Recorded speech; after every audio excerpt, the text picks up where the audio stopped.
And President Pavlovich, the floor is yours. Thank you so much, Shelley. I really appreciate it. Welcome, everybody. Today is Thursday, October 21st. It's 9:30 in the morning.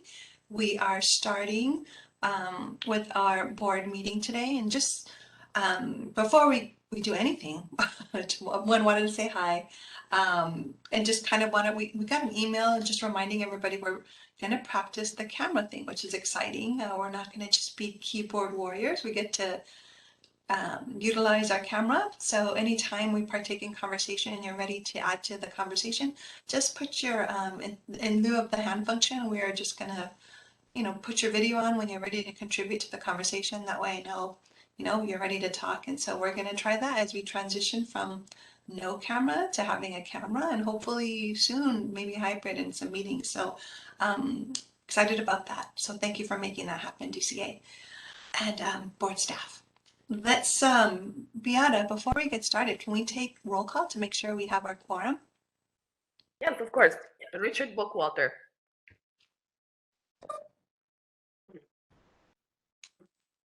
Hi, I'm here. Oh, great. Thank you. Lena Doe. Here.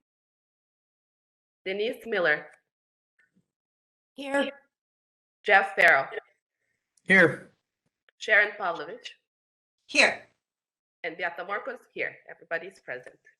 Thank you, Beata. Oh, Beata, everyone looks so beautiful to see their face. I haven't seen anybody in a long time. I know your hair is really long. Right? It's going like crazy. Thank you, Beata. Thank you. Yeah. So just wanted to say thank you again, everyone. We've been meeting so much with all the side committee meetings, ad hoc meetings, sunset review, board meetings. So just thank you for everyone that's contributing their valuable time, talent, and skill sets to meeting deadlines, working hard for the meetings and getting us ready for sunset review. That does not go unnoticed. And I just wanted to say thank you to everybody for that. So, and board staff who's working tirelessly to get that report and iterations of it done so that we can present it before year's end. So my heart is in full gratitude. Thank you so much. Those are the only remarks I have. I'm going to open it up to the floor to see if any of my colleagues on the board have anything they'd like to share.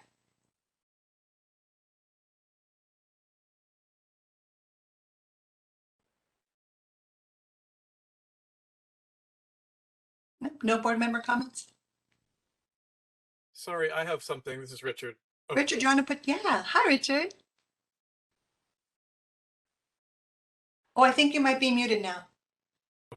Sorry, I just shared with Heather this morning that we got a email. Those of us who have NBCOT certification, there's a scam going around.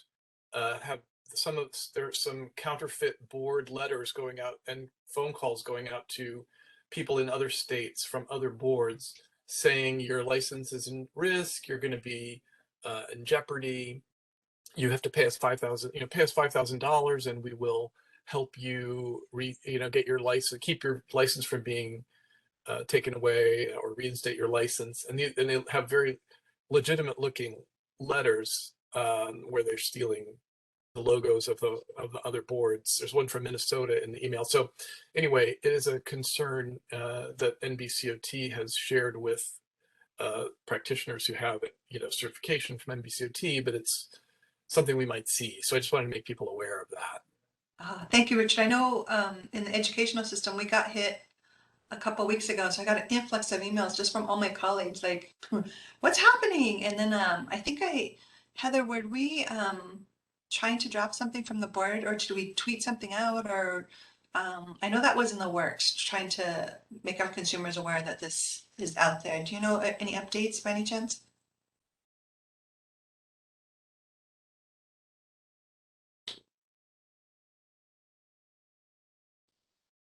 No, maybe not. And that's okay. Maybe we could put it as an agenda item just to make sure that it's addressed. Thank you, Richard. President Pavlovich, this is Jody. Heather said 1 second. She's trying to get that mute button going. Thank you, Jody. Okay. Oh, hi. Sorry about that. I'm having issues with the laptop and 2 monitors. Yes, thank you. There was information that was sent out. We are adding information in a new banner style at the top of the board's website, and also got some images from DCA for us to put on social media about this. There's something set up where we notify the Information Security Office and DCA exec, because, you know, part of the issue, it's evolved now where they're actually displaying the board's phone number when they're doing these scams. So yes, that is in the works. Okay. Thank you. Okay, thanks for letting us know where that's at. And then Richard, thanks for bringing that up to our attention too. Really appreciate that. Any other board member comments?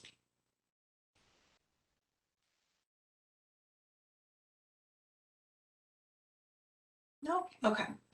At this time, I know we have some public members. I'd like to take this time, moderator, to open up any public comment sessions for items not on the agenda, or if they'd like to introduce themselves and just say hi that they're present. I see a couple in, but not mandatory, but you're always welcome to say hello, and or share any public comment that you have for anything that's not in the agenda.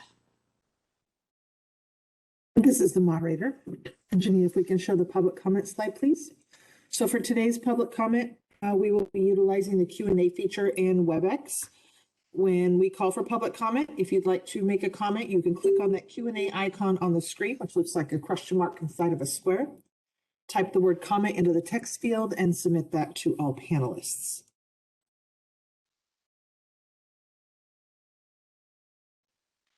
And just as a reminder today, we will be taking comments in the order that they are received, and each commenter will have a time limit of 3 minutes. I will provide a 30-second reminder when your time is about to expire. And then when it expires, I will mute your microphone and move on to our next commenter. Our first comment comes from Kristen Neville.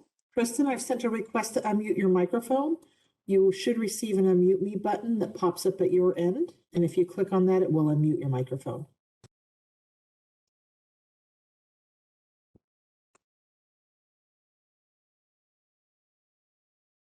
Hi, everyone. Can you hear me? We can. Oh, good. Thank you. I just wanted to say hello from the East Coast and welcome and thank you for the opportunity to join the live stream. Just to add to what Mr. Bookwalter said, that's unfortunate that scammers are now going to the letter form of trying to catch people. I'm aware that a number of licensing boards have reported spoofed phone calls, but that's unfortunate now that letters are going out. But that's something that I've been keeping an eye on for AOTA and doing what I can to get the word out to our members. So, but just wanted to say thank you for that piece of information, and I'm glad to be here. Thank you, Kristen. Appreciate you being here and for sharing. Our next comment comes from Ada Boone Hurl. Ada, I've sent you a request to unmute your microphone.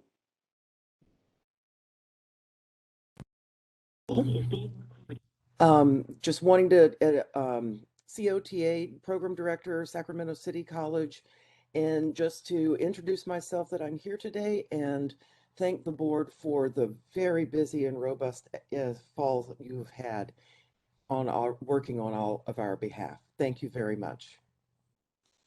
Hi, Ada. Nice to have you here. Thank you for contributing too. Appreciate it. And those are the only requests for comment we received at this time. Would you like me to close the Q&A panel? Yes, please, moderator. Thank you so much.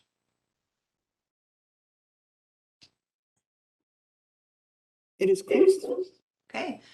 Still on agenda item 4, because we do have a letter that was submitted from the president of OTAC, Brian Edwards, in our packet. And so I want to open it up to my colleagues to see if there's any discussion or any thoughts on the letter provided by Brian Edwards.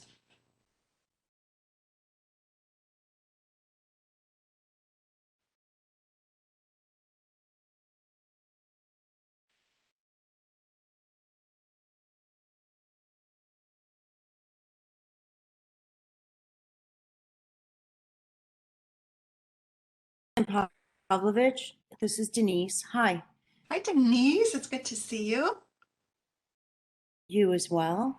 So, just to make sure that I understand what's before us, are we able to discuss the letter, or are we discussing to put it on an agenda item?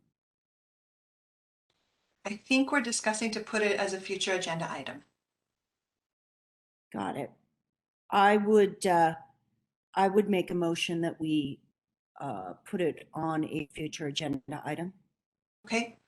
There's a motion. Is there a second? I second. This is Richard. Okay, second. Beata, do you mind taking a vote? No. Richard Bookwalter, Aye. Lena Doe, Aye. Denise Miller, Yes. Jeff Farrell, Yes. Sharon Pavlovich, Yes. and Beata Marcos, yes. Wonderful. And moderator, is there any other board discussion but before I move to public comment? No? Okay, we have a motion. It's going to be carried over for future agenda item. Moderator, is it okay to open it up for public comment to see if anybody has a comment on the letter that was submitted by Brian Edwards from OTEC? Absolutely. The Q&A panel is again open. If anyone would like to comment on the letter that was received, please click on that Q&A icon, type comment into the text field, and submit that to our panelists.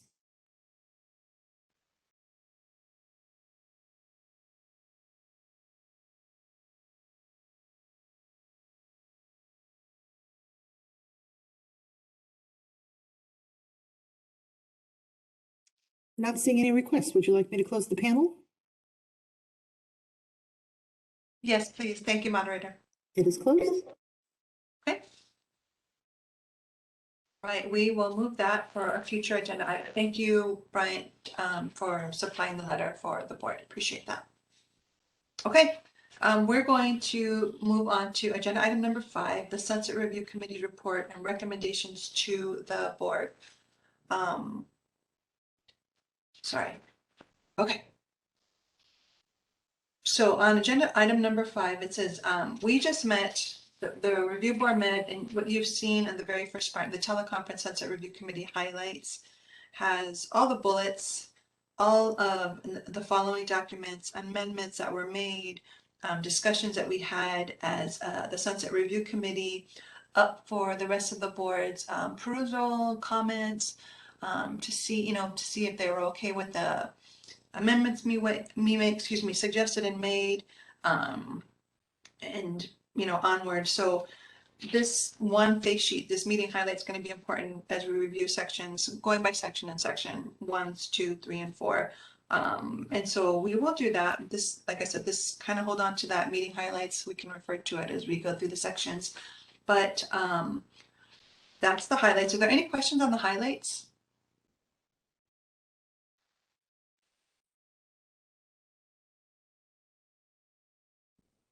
Okay, if not, these were the minutes, the September 1st minutes that were approved from the Sunset Committee review.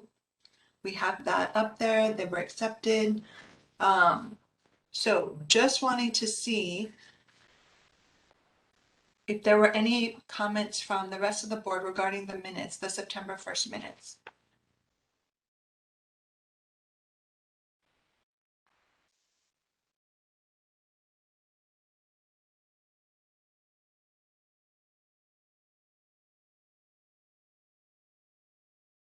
Nope. Okay. We will move past the minutes. They were approved. They don't seem to have any more discussion points.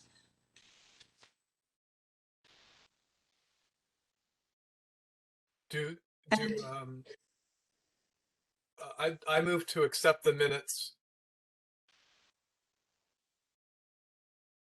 I'll second it, but we should probably take public comment. Yeah, is there any board discussion on the minutes? There's a motion. There's a second. Any board discussion? Hi, this is Denise. I have a question on page 6 of the September 1st minutes. Down Page under 6. public comment. Mm-hmm. Under the public comment by starting with Lisa Test, commented that she was in favor of the committee exploring an ethics course.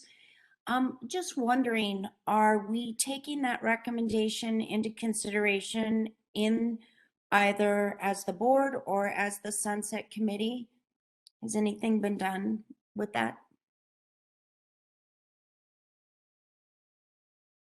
Sorry, Denise, I'm looking at it really quick. The context of that, yeah, and the context of that question is it aligns with what some of the other boards are doing. It also Mhm. aligns with the letter that came to us. So there's some interesting, That would, uh, the only, is that's kind of out of order. We're discussing the minutes and whether they're appropriate, and then we take that into the future agenda item stuff at the back. I think, if I'm not mistaken. I'm sorry, Jeff, what was that? I think we just are Jeff, you might have- discussing whether the I don't minutes are know. accurate. We're not discussing the, whether we're doing something with the minutes right now. We would do that in future agenda item stuff or, This is legal, if I may. yep. So correct, we are currently determining whether or not to adopt these minutes. And then one of the next steps on the agenda is to discuss and consider recommendations. perfect. Okay, I'll Helen, wait so- till then. Do you need a motion on the, do we have a motion, Sharon? What do you need? Do you need a second?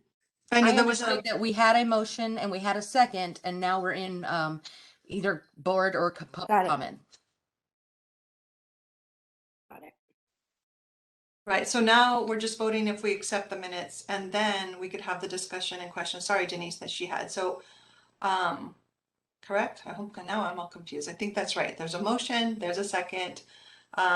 I think Well, it's I am time doing for more discussion. public- I'm sorry, what was that? Public comment. The time. Yes. Sorry. Yeah, I'm so sorry. Board, so there was a question by Denise, but that's not, that'll come after this. Okay, so moderator, could we open it up for public comment? This is the moderator. We've opened that Q&A panel. If you'd like to comment on the motion before you, please click on the Q&A icon on your screen, type comment into the text field, and submit that to our panelists.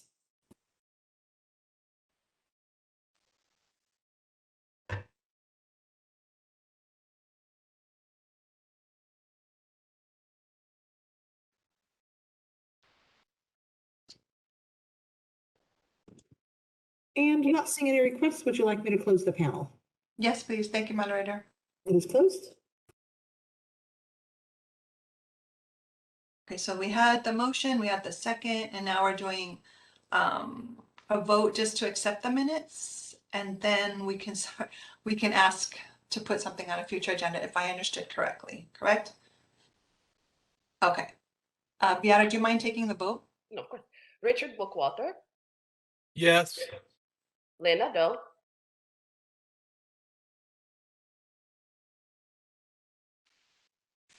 Lena, are you still with us? Yes. Oh, great. Denise Miller, Yes.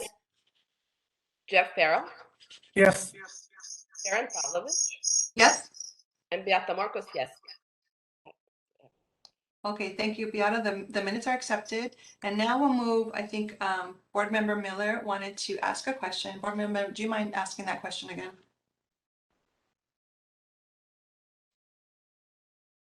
Thank you. I just wanted to know on page 6, the comment by Lisa Test, are we going to be considering that in future Sunset Committee meetings, or will that be something the board will consider, or will it be both? I think that's a great question, Denise. I was thinking when I saw Bryant's letter with his request for DEI kind of coursework, and I know this has come up, it would be nice to be able to put those side by side as an agenda item, right, to talk about for a future agenda. Would that be something? Yes. Okay. That's the direction I was going in the question and the comment. Yeah. Okay. So To put it on a future agenda item, you- correct, Denise? So we compare that. Correct. Correct. Okay. Any other board discussion? Well, we've had that, or comments. Thank you, Denise. I will put that here, number 6. Okay. That is. Do you need a excuse me, motion or is that by- just something? No, I think we can put it on the agenda, correct? Okay, great, great, Thank you, Denise. perfect. Okay. So moving on to 5C, review of draft 2021 Census report prepared as of October. Well, okay, so I'm sorry, Denise, you are correct. We do need a motion to put it on the agenda. Is that correct?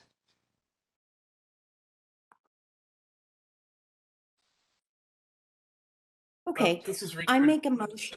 The president can put anything on the agenda the president wants. So it isn't necessary, but it is, if we want to do a motion, that's fine.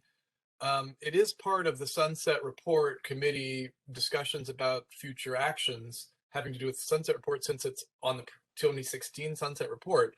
I'm not sure where it fits in the agenda here. We don't have to do it here if we're going to do it later. As Jeff mentioned, I think that's where Jeff was going. Correct me if I'm wrong, but we do have 14. Item 14 is suggested agenda items for a future meeting. That's item 14 on today's agenda. So could we just table it and put it back in 14? Yes, we can, Richard. I mean, not table it, but I mean, I think it fits under item 14 on the agenda that we have in front of us. Okay. Denise, is it okay if I bring it up there on agenda item 14? This is Heather. You can actually do it either way. That catch-all at the end is for things that kind of Exactly. maybe come up, but because it was actually in these minutes, the board may decide they don't want to do this. And so that's why I think it's important to have a motion about it, to decide about having whether or not you want this to be on a future agenda. That's my recommendation. Okay, so we could have it both ways. Denise, since we're here and we're talking about it, do you want to make that motion? Sure. I make a motion that we put on a future agenda item, the comment to explore an ethics course requirement made by the public, as noted on page 6 of the September 1st, 2021 minutes. I second. There's a motion, there's a second. Any other board discussion?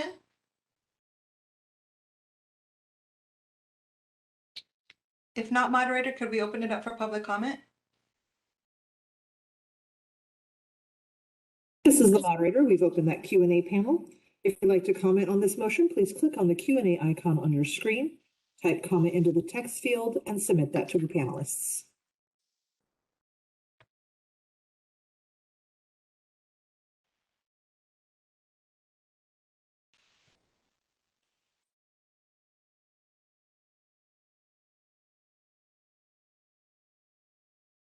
And seeing no requests, would you like me to close the panel? Yes, moderator, thank you so much. It is closed. I'm going to move one of these. Okay. All right, we open that up. Beata, can we have a vote for the motion that was set before by Board Member Miller, please? Of course. Richard Bookwalter, Yes. Lena Doe,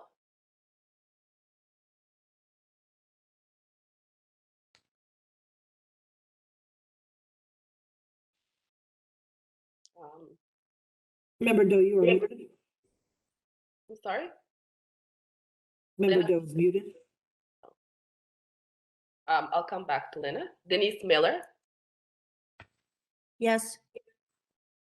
Jeff Farrell, Yes. Sharon Pavlovich, Yes.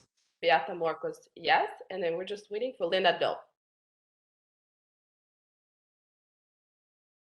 She has her hand up. Lena, please go ahead. And now she's gone. She may have, it looks like she may be having some technical difficulties. I'm bringing her back in. Member Doe, can you activate your microphone now? Yes, I There was we go. unable to unmute myself. Great, thank you. That's I for everybody. Okay, then we will set that forward for a future agenda item. Thank you, Denise and Richard and board.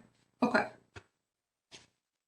All right, item 5C, reviewed of draft of 2021 Census report prepared as of October 7th and possible recommendation to the board to approve. So we're coming forward, right? We all met, 4 of us met. I'd like to thank Richard and Beata and Denise, and board staff for preparing, our Sunset Review Committee. And you will see, we'll go section by section to see if our other colleagues on the board, since it's the first time when you received the packet that this was in front of you, to see if you had any questions regarding any of the content that you saw in section 1. Was there any questions, comments, concerns that you had in anything? Again, we're going to go section by section. Under section 1 that you have questions about?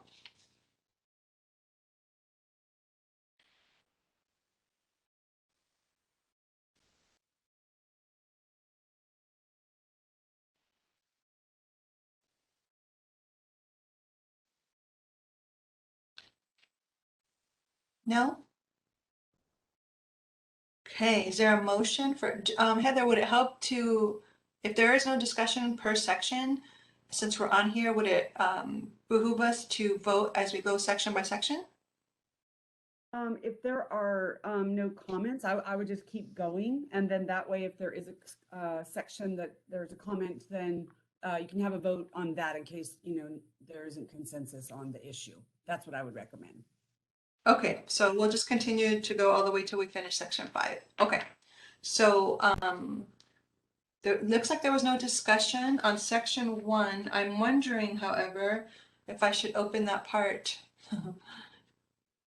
I think I'll open it up. Gosh, I'm all confused. Heather, to open it up for public comment towards the end or section by section? I'm assuming. I would recommend at each section, please. Okay. Thank you. Moderator, can we have any open up the public comment to see if they have any comments for section 1 of the California Board of Occupational Therapy Sunset Review? This is the moderator. We've opened that Q&A panel. If you'd like to make a comment on section 1, please click on that Q&A icon, type comment, and send that to all panelists. President Pavlovich, I might recommend that because we're going to be working through this document section by section, I could leave the Q&A panel open throughout the discussion. And that way people can drop in their request for comment as it comes up to them that they want to make one. That way we don't have to keep going back and forth and opening and closing it. Yeah, that would be great. Thank you so much, Shelley.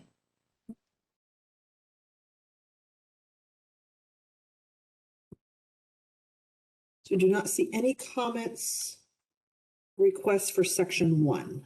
Okay, as our moderator has shared, the public comment section is open and it will be as we discuss this. So if at any point you feel that you have thoughts to share, please chime in. It's open the entire time now. Okay, thank you again, moderator.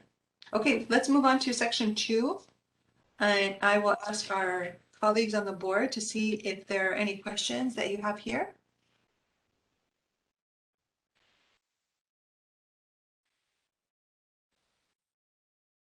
This is Richard. I just wanted to say that I really like the labeling that was done that we talked about at the committee meeting. We had added some labels for clarity, and I think that's really effective. I have a black and white copy here that we received, and then there's the color copy is more readable. I assume that the committee will get a color copy of this so that it's more readable. That's the only question I have. And it looks like if we are, the color copy is, we can get those online, is that right, Heather? So that we can see in its entirety the glory of this document in color? Actually, I'm not sure if it's in color online. I can check real quickly.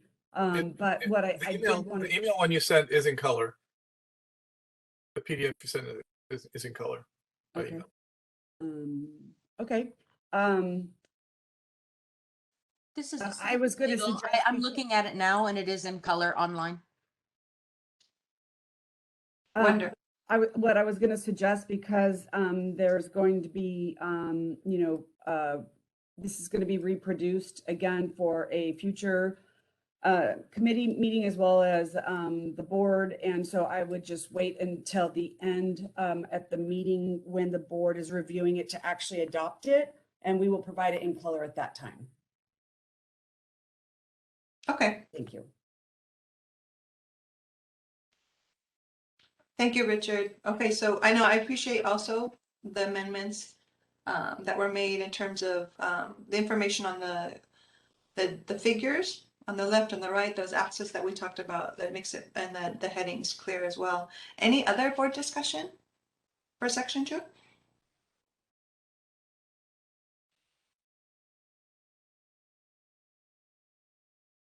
Okay. Moderator, just I wanted, you're my second pair of eyes there. I don't see any public comment for section 2. Is that correct? I see no requests at this time. Thank you. Okay, let's move on to section 3, fiscal and staff. Are there any board comments on section 3?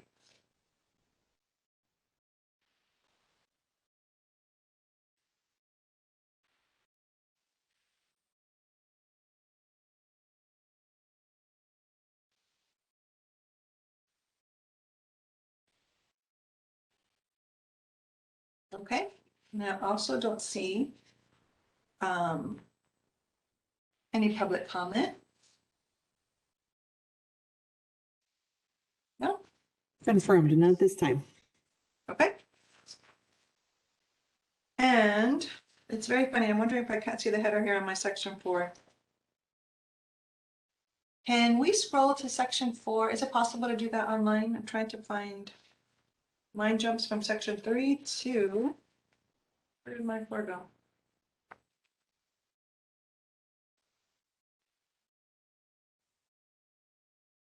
just gonna wait until we can pull up section 4 here on the document that's in front of us. I don't have section 4 either. Yeah.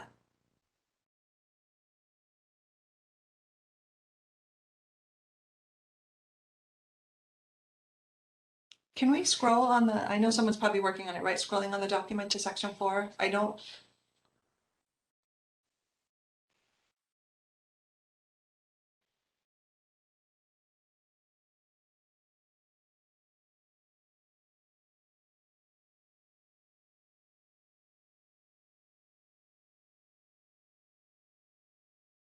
I'm assuming, is it Heather? I'm sorry. Janine, Janine, can you scroll down through the document until you find section 4, please? This is Heather. I'm sorry. I was over talking to Janine. There is no section 4 in today's discussion. In the meeting highlights, sections 1, 2, 3, and 5 are included. Ah, there it is, one section. Okay, thank you, Heather. Thank you.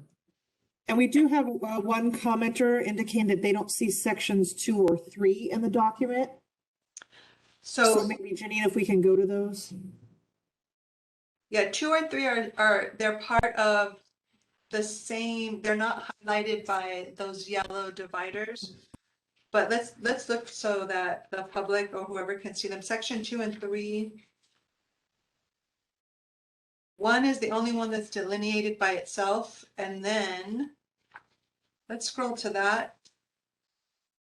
Then when you see section 2, it's after the legislative bills. Do we have that here? It's the performance measures and customer satisfaction surveys is section 2.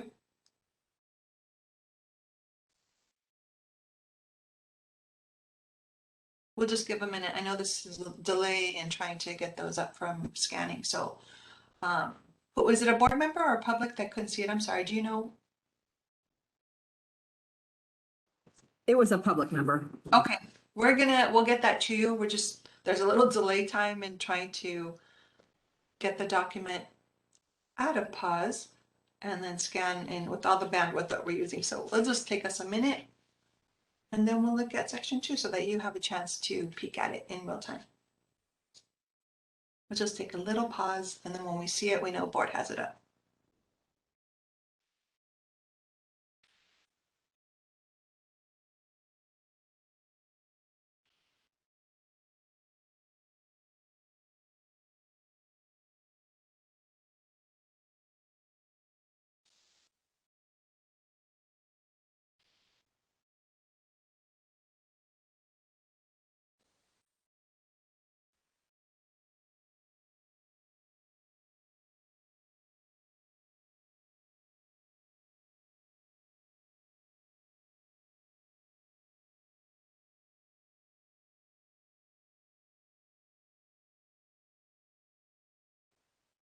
And while we're waiting, I know this is, I do this a lot when I'm on Zoom with the students. I know this isn't helpful. While we're waiting for board staff to pull that up, it's the first paper that starts looking at a graph. This is the title. And it's the performance measures, and it starts with this beautiful little picture right there, which is right after section number 1, just in case that helps. Yeah, and 4 pages in, oh, you can't see. 4 pages in is where section 3 starts at the bottom. So it's not, it can't be separated by a page. So that's, if you go 4 pages into that section 2. Yes. They're all, yeah, it has just the header.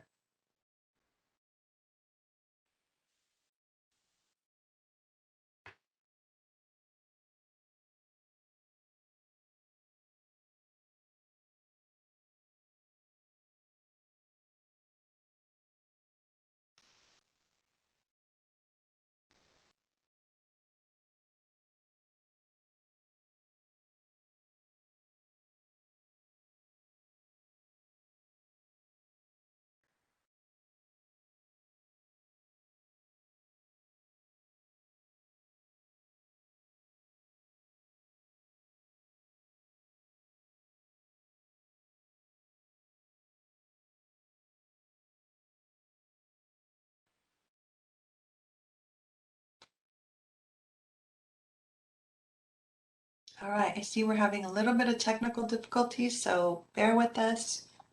Just take a little pause for this moment. Everyone could just kind of, I will even turn off my video just for a second. And we're looking at section 2.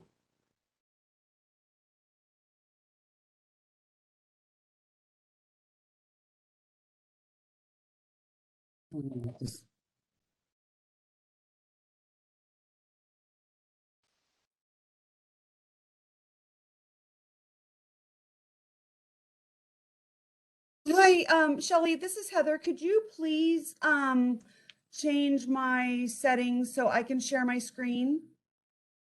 It won't let me. It's all grayed out.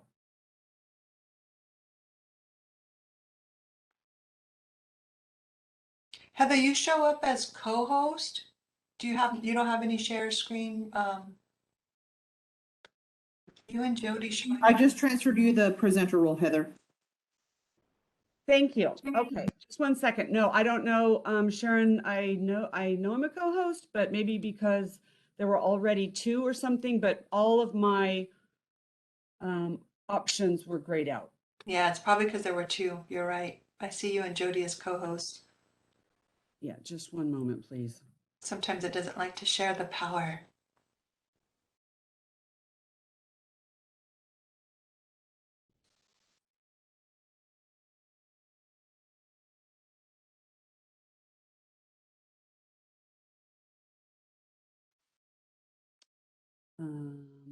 I'm sorry, just one moment, please.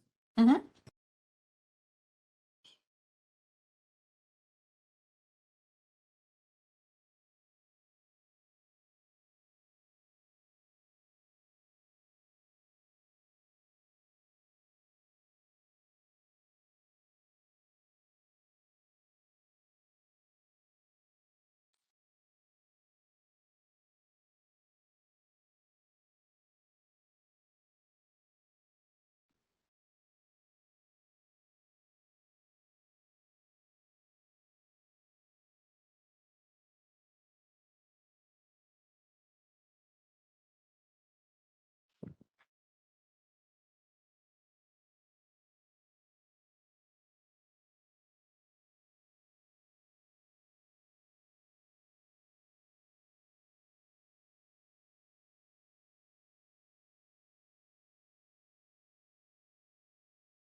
Okay, my apologies for that. It appears then when the documents were merged that there were some issues with that. So I have section 2 showing right now. What page would you like me to go to? I think the public, I was wanting to know if, I think there was a public comment, sorry, Heather, that they were not able to see section 2. So I wanted to just maybe ask if they found it in the packet. I'm not sure who asked for it, but if they send an email requesting it to the CBOT email address, which is cbot@dca.ca.gov, and we can email it to someone. And the website will not be updated right now while the meeting is ongoing. Okay. Thank you.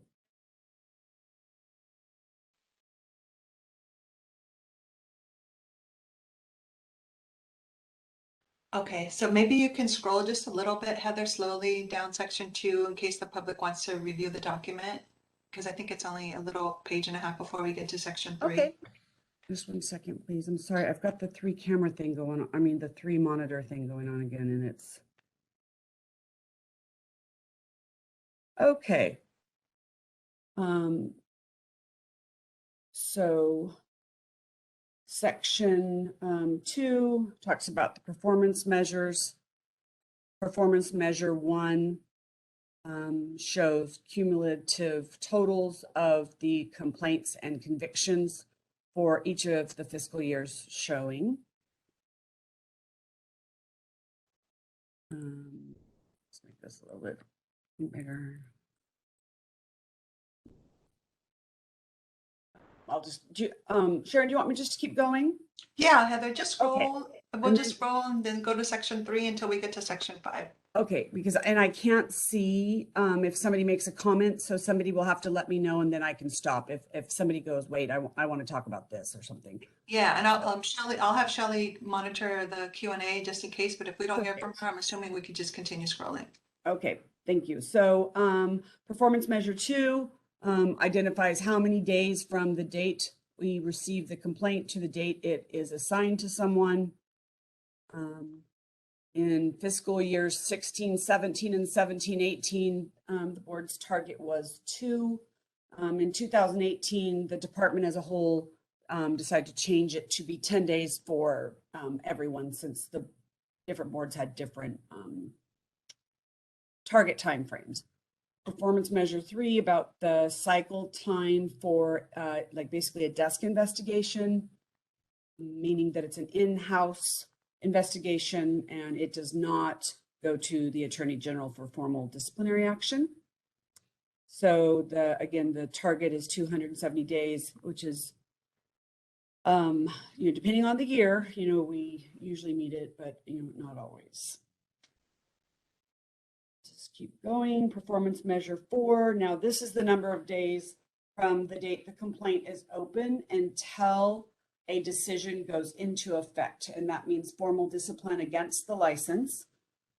Again, they vary. 540 days is the target, and sometimes we get it done sooner and sometimes we don't.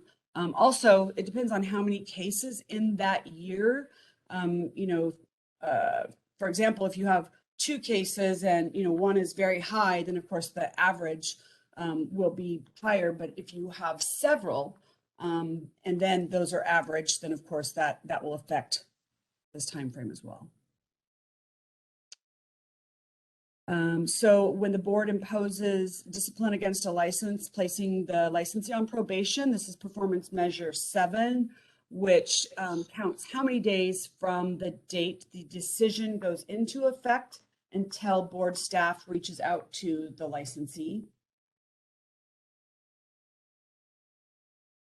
And then for performance measure 8, we do not have probationers who violate the terms and conditions of the discipline order. But if they do, that's what this shows, how long it takes before board staff follows up with the licensee. And, again, it kind of depends on what the violation is.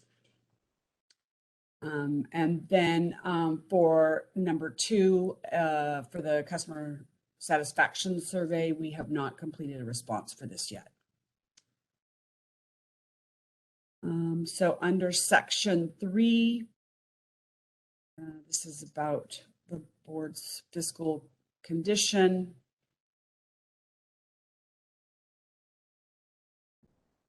It's a little smaller. And so for those who don't know, the fund condition is basically like the board's bank account. And so we always start with the beginning balance, and it's obviously it's continuing every year, but the amount of revenue earned is displayed. So that's, the licensing fees, among a whole bunch of things that are actually covered a little bit more under item 10. But then also the budget authority is the what the legislature says the board can spend. And what we've done is added another row down here for fiscal year 2021 and backwards, because the expenditures shown there are actual expenditures. And so what that can show you, and again, this is covered a little bit more under item 10, but shows you how much the board's budget is and how much is spent. So you can see that we underspend. And the numbers reflected for fiscal year 2021-22. The first one, this is the actual governor's budget that was approved. And then these are just, they have built-in formulas. These are estimates. So you take what you start out with, what revenue you earn, and how much you spend. And then down here, this shows how many months in reserve the board has, meaning how many months of expenditures the board has in their bank account. So we talked about the fact that the board is going to talk later on today under item 10 about discussing possible fee increases. And, California's been doing pretty well, and there have been no general fund loans as special fund agencies. We are self-supporting. It's based on the fees collected, and sometimes when the general fund needs money, then they take money from the boards. Actually, it goes to the general fund as a loan, and then when it's repaid, we earn interest on that money. So table 3 here shows expenditures by program. So of course, enforcement is the one with the most costs due to the size, as well as the different enforcement expenditures. Here's a question about Breeze. Of course, the board was in release 2 of Breeze, and we started in January of 2016. So this shows our historical expenditures for that. And with a comment that starting next year, this year, it's going to the budget's going to be 85,000, but starting next year and ongoing, it'll be 63,000. That's for requested changes to the BREEZE system. So the question here has to do with what, give a 10-year history. So the board started out in 2001 with a annual renewal, and that changed in 2007. And this shows the fee changes because, again, there was not only a fee increase in 2017, but there was also one in January of this year. And the legislature asks that we provide the code section that's the authority for that. This was something I'm going to recommend that we take out. Number one, the legislature didn't ask for it, and I think it's a little bit misleading taking averages and unless the board would like for the percent of the revenue to be specific to the most recent fiscal year that closed. That's just my comment, and I'll continue. Let me know if you want me to stop. Let me see here. Getting close here. Okay, so because the legislature approves the board budget, and if we need additional money or additional staffing, then we submit what's called a budget change proposal. The question asks, give it the information. So, for example, the board's budget was increased by $94,000 in 2021. They increased the credit card funding. And then we also got 2.5 positions, although there's a little footnote here because generally you get positions effective July 1. Due to the pandemic, they staggered it and gave us 1.5 effective July of last year, and then 1 additional position in January of this year. And then here is there was additional augmentation for BREEZE enhancements back in 1819, and before that there was also a separate line item for that expenditure as well as the credit card funding. If there are no questions, because I'm sorry I can't see, so I don't know, and I'm sorry, and so that's it for sections 2 and 3 of the sunset report. Thank you, Heather. While I start discussion, do you hold on, I'm trying to get right. Yeah, we're going to jump to section 5, but before we do that, I know that was a public comment question. So first I'll ask if there's any board member comments on sections 2 or 3.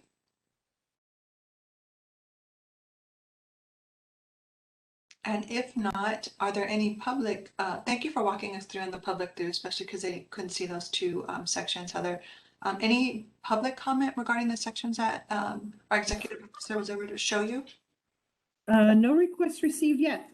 Okay, thank you, Shelley. Heather, if you, since you're there, if you can move us to section 5, and then I will ask the board. Section 5 of this report is the enforcement program. So just wanting to know if our board colleagues had any questions on section 5.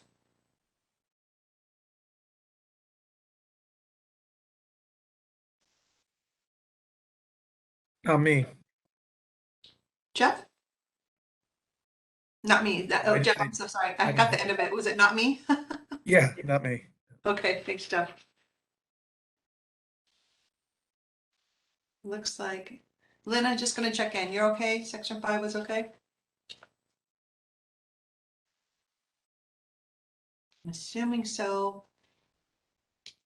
And maybe, I think section 5 was available to the public, but let me, moderator, I don't see any other questions for section 5 as well. Correct. I don't see any either. Okay. So that, make sure that has the performance measures, that has all of that for section 5. So let me just make sure. Yeah, that ends. That's section 5 that Heather Martin has up here. There was no board comment. There was no public comment. So that is the report that we have now, and we're not waiting to adopt until we get the final iteration in November, but we are looking to see if we accept what we have before us today. Is that correct, Heather? Was that my understanding? Or any recommendations? Yes, so because this is a working document, there are some that the committee approved to present to the board with recommendations. And so if I may, I'll just go past this other information to go to the actual parts because it starts with 37. So the committee recommended, let me see, how do I say this? I'm sorry, just one second, please.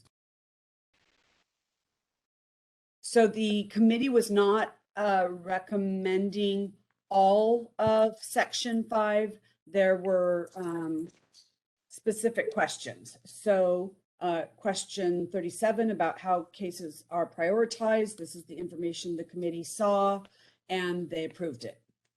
Under section 38, there were edits, and one of the things was that we provided the information. We did not have a response here for B. That was the only addition to question 38. And for people who are trying to read, you want me just to still scroll? Okay, and then not number 39, so 40. This question, or I'm sorry, this response to question 40 was approved by the committee, recommending the board consider that. And then 43, how cite and fine used.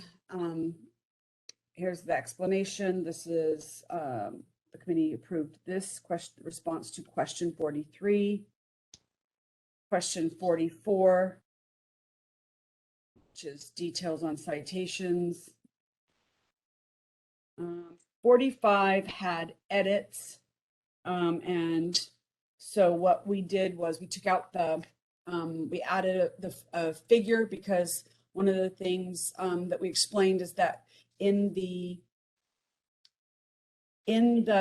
sunset report format that is given to the board, they have identified quite a few different tables, and so they are numbered and they are consistent with what they're asking the board to provide. And so I believe, I think it was Richard who had the suggestion that it looks better if there is a reference to it. And then also that way, if there is a question during a hearing, again, by referencing, figure 1, citation appeals data, or figure 2, violation details, that it would be more helpful if there was a reference. So we added figure 1 to both of these tables. And again, they didn't ask for tables, except that it seemed like a better way to display the information. Oops, I'm sorry, I just pulled it. And then, let me see. 45, okay. And then the committee also approved the information for question 46 and 47. Again, I'm not sure if everyone knows, but if somebody does not pay a citation, there is a franchise tax board intercept process, so that if the individual has lottery winnings or an income tax refund, and that comes up before the individual is renewing, then the franchise tax board basically sweeps the amount owed to the board from those either lottery winnings or income tax refunds. So this, I just want to give that because I'm not sure everyone knows that. And then, so 47, and then we're going to go to 50. The committee approved the response to question 50, 51, and 52. So Heather, just to understand, oh, I'm sorry, please continue. Oh, no, I was just saying thank you and muting. So you don't need a formal motion because it's a working document, or do you need something that approves what we have right now from the board? I thought you were going through all of the sections that the committee was recommending the board approve. Mm-hmm. And so Right. if there are no, suggested edits, then I would recommend keep going and just do one motion at the end. Okay. Well, and that concludes the document, correct? No, Section no, five? no, there is the quarterly, so back in section 2, that was annual performance measures, and just one second, Janine's gonna pull that up, just one. Or the quarterly enforcement performance measures?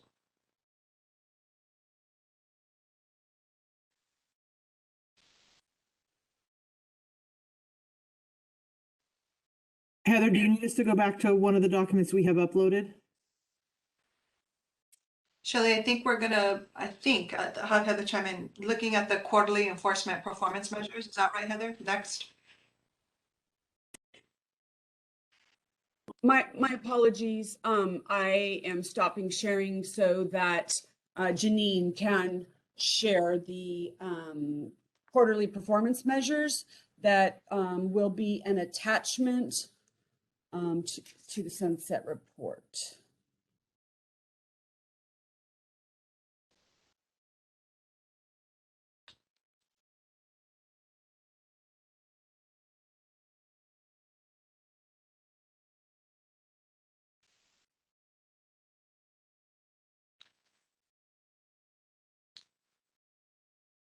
And just to know, I think, wait, Would you, so Janine will be happy to scroll through this, unless there, questions about a specific one, but, she'll just need some direction, please. Thank you. yes. Janine, as, can you just, I'm sorry, excuse me, just slowly scroll through performance measure 1 and 2, and I'll ask the board to see if there's any questions regarding the information provided in any of the performance measures. And I guess we'll just take it performance measure 1, performance measure 2 and 3. Were there any questions that the board had regarding the performance measures that were before us?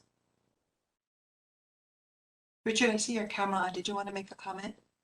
I just want to say thanks again for Heather for putting those titles on these, because they're much. During the committee meeting, I was concerned about the readability and what they meant, and so I like the titles in the first. That I think that's very effective, and the key, also the color key, and this is where these orange and green and blue ones are where the colors are big. I didn't have any questions until we got to several pages in where there's sort of bars that aren't there, missing bars, missing data.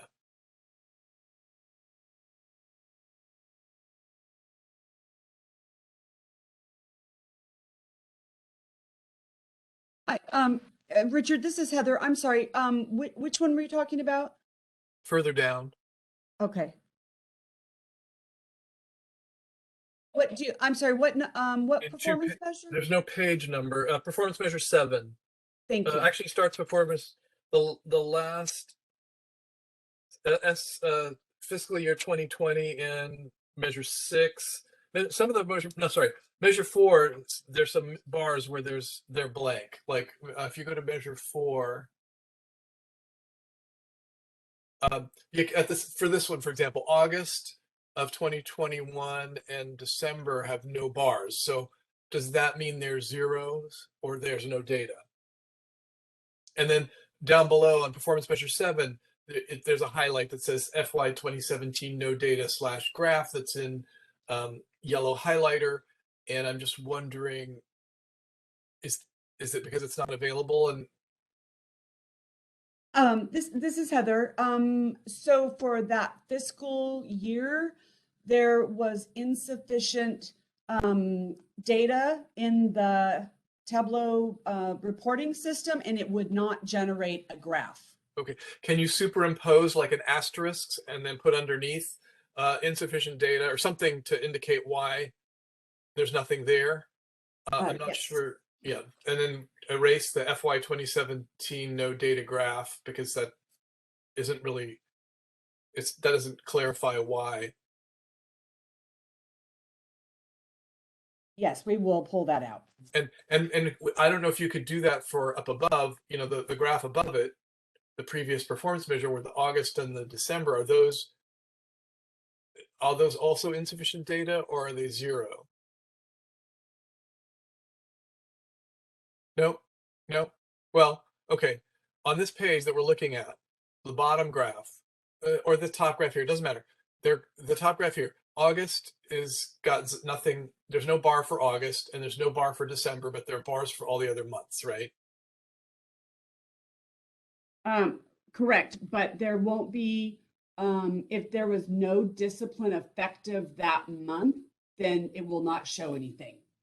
So those are just zeros then. It's not, okay.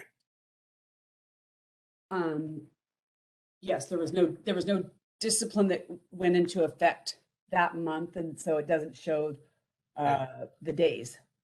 Heather, then So- maybe just to address Richard's concern, I think there needs to be a legend underneath that says no bar reporting equals no disciplinary action taken that day. Because, you know, when you read the graph, there's nothing that signifies that. So maybe there's something that's underneath it for the layperson who is looking it over, is my suggestion.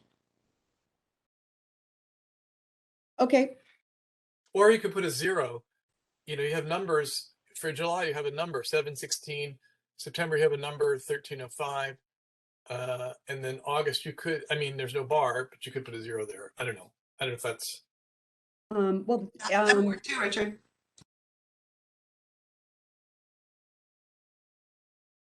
because these are generated in a data reporting tool, You can't do that. we Okay. don't have much flexibility. But what we can do is see about maybe like using a text box or something to like superimpose zeros over those months, as well as add the explanation as well. That'd be great, because later on in Performance Measure 7, there are a lot of missing bars if you go further down in this report, and it's like, why are these all blank? You know, that's the number one thing that comes, like here, yeah. Like, you know, why are these all blank is a question that's going to come up, and so having some reason, some Okay. explanation. That sounds good. Thank you. Data Richard, not available, or zero, or whatever. Yeah. Richard, for this whole section, were you able to share your thoughts regarding this whole section on the performance measures? Was there anything else? No, I mean, there will be, it could result in questions about why the variation from month to month. However, that is more of a thing that you would talk about after, assuming these are all correct. That's something more that would be, you know, answering a question later after the report is provided. The committee might have a question about that. And if they don't, then fine. A lot of strange things have happened over the past year, especially with regard to month-to-month changes or seasonal changes and enforcement stuff. So, Thank you, Richard. Were there any other board member comments on any of the performance measures that we have in this last section of the document? Or any data that's reported? Any other catches or any other comments?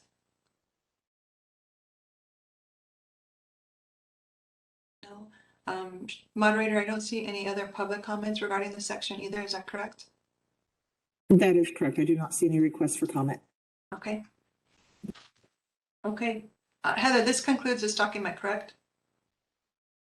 That is correct. Okay, so we are done reviewing the sections, and although we're not adopting because we don't have a working draft, but my understanding, Heather, based on what was the information that's on the agenda that we're following, it says possible recommendation to the board to approve. So just to approve the current iteration and to be able to move forward, am I understanding that correctly? Yes, but I do recommend you have a motion about that. Correct. That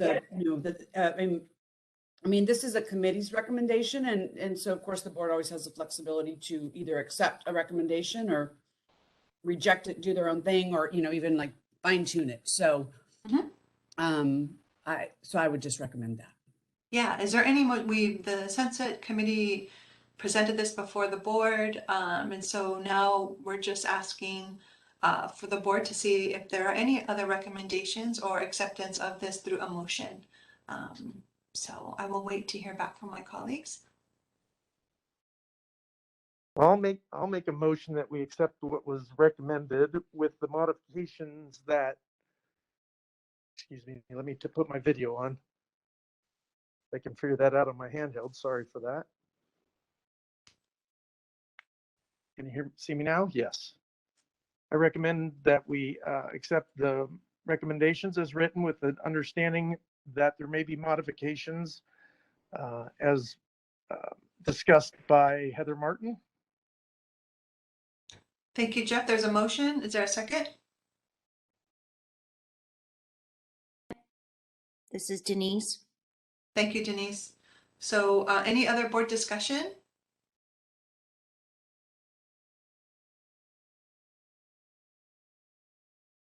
No? Okay. Any public comments? I don't see, we've kept it open. Do you see, moderator, anything in the public comment section? I do not, but I will just throw out a quick reminder to our attendees that if you do want to make a public comment on this motion, click on that Q&A icon on your screen, type comment into the text field, and send that to all of our panelists. We'll allow just a moment in case somebody forgot that it was open.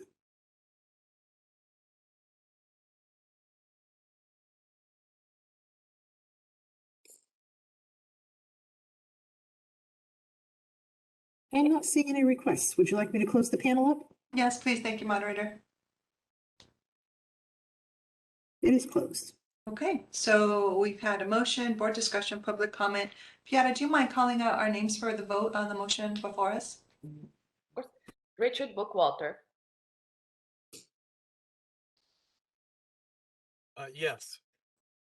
Lena Doe, Yes. Denise Miller, Yes.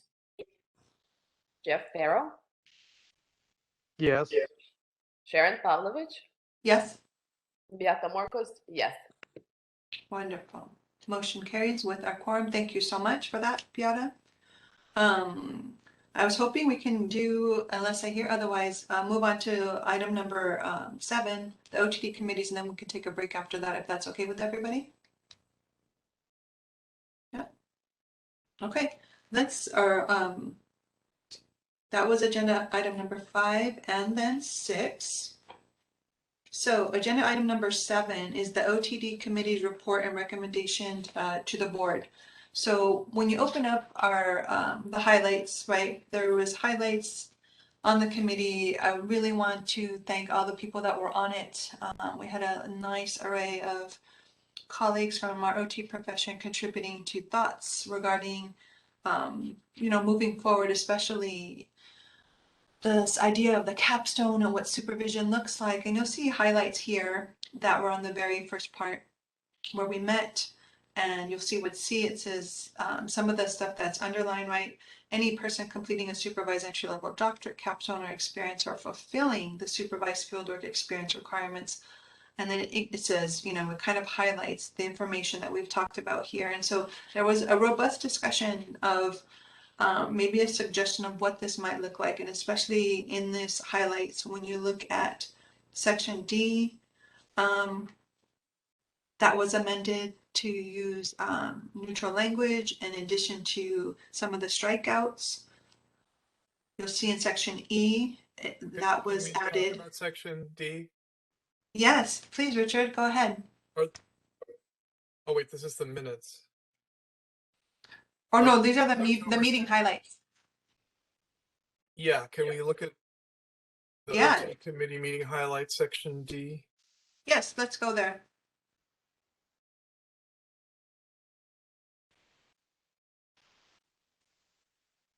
So you saw no comments on the minutes? I'm sorry if we're not there. I'm sorry if I No. I meant to make a comment on the highlights. Okay. Yeah, if there's no Okay, No. so in section D, there's a cross off where the second thing it's crossed off he and she. In the fourth line, what the language crossed off says, or see or arranged by a nationally recognized professional association. And then down below, it talks about the AOTA's career mobility program. And I read that and I thought that language, or arranged by a nationally recognized professional association, is part of, or also has to do with the AOTA career mobility program that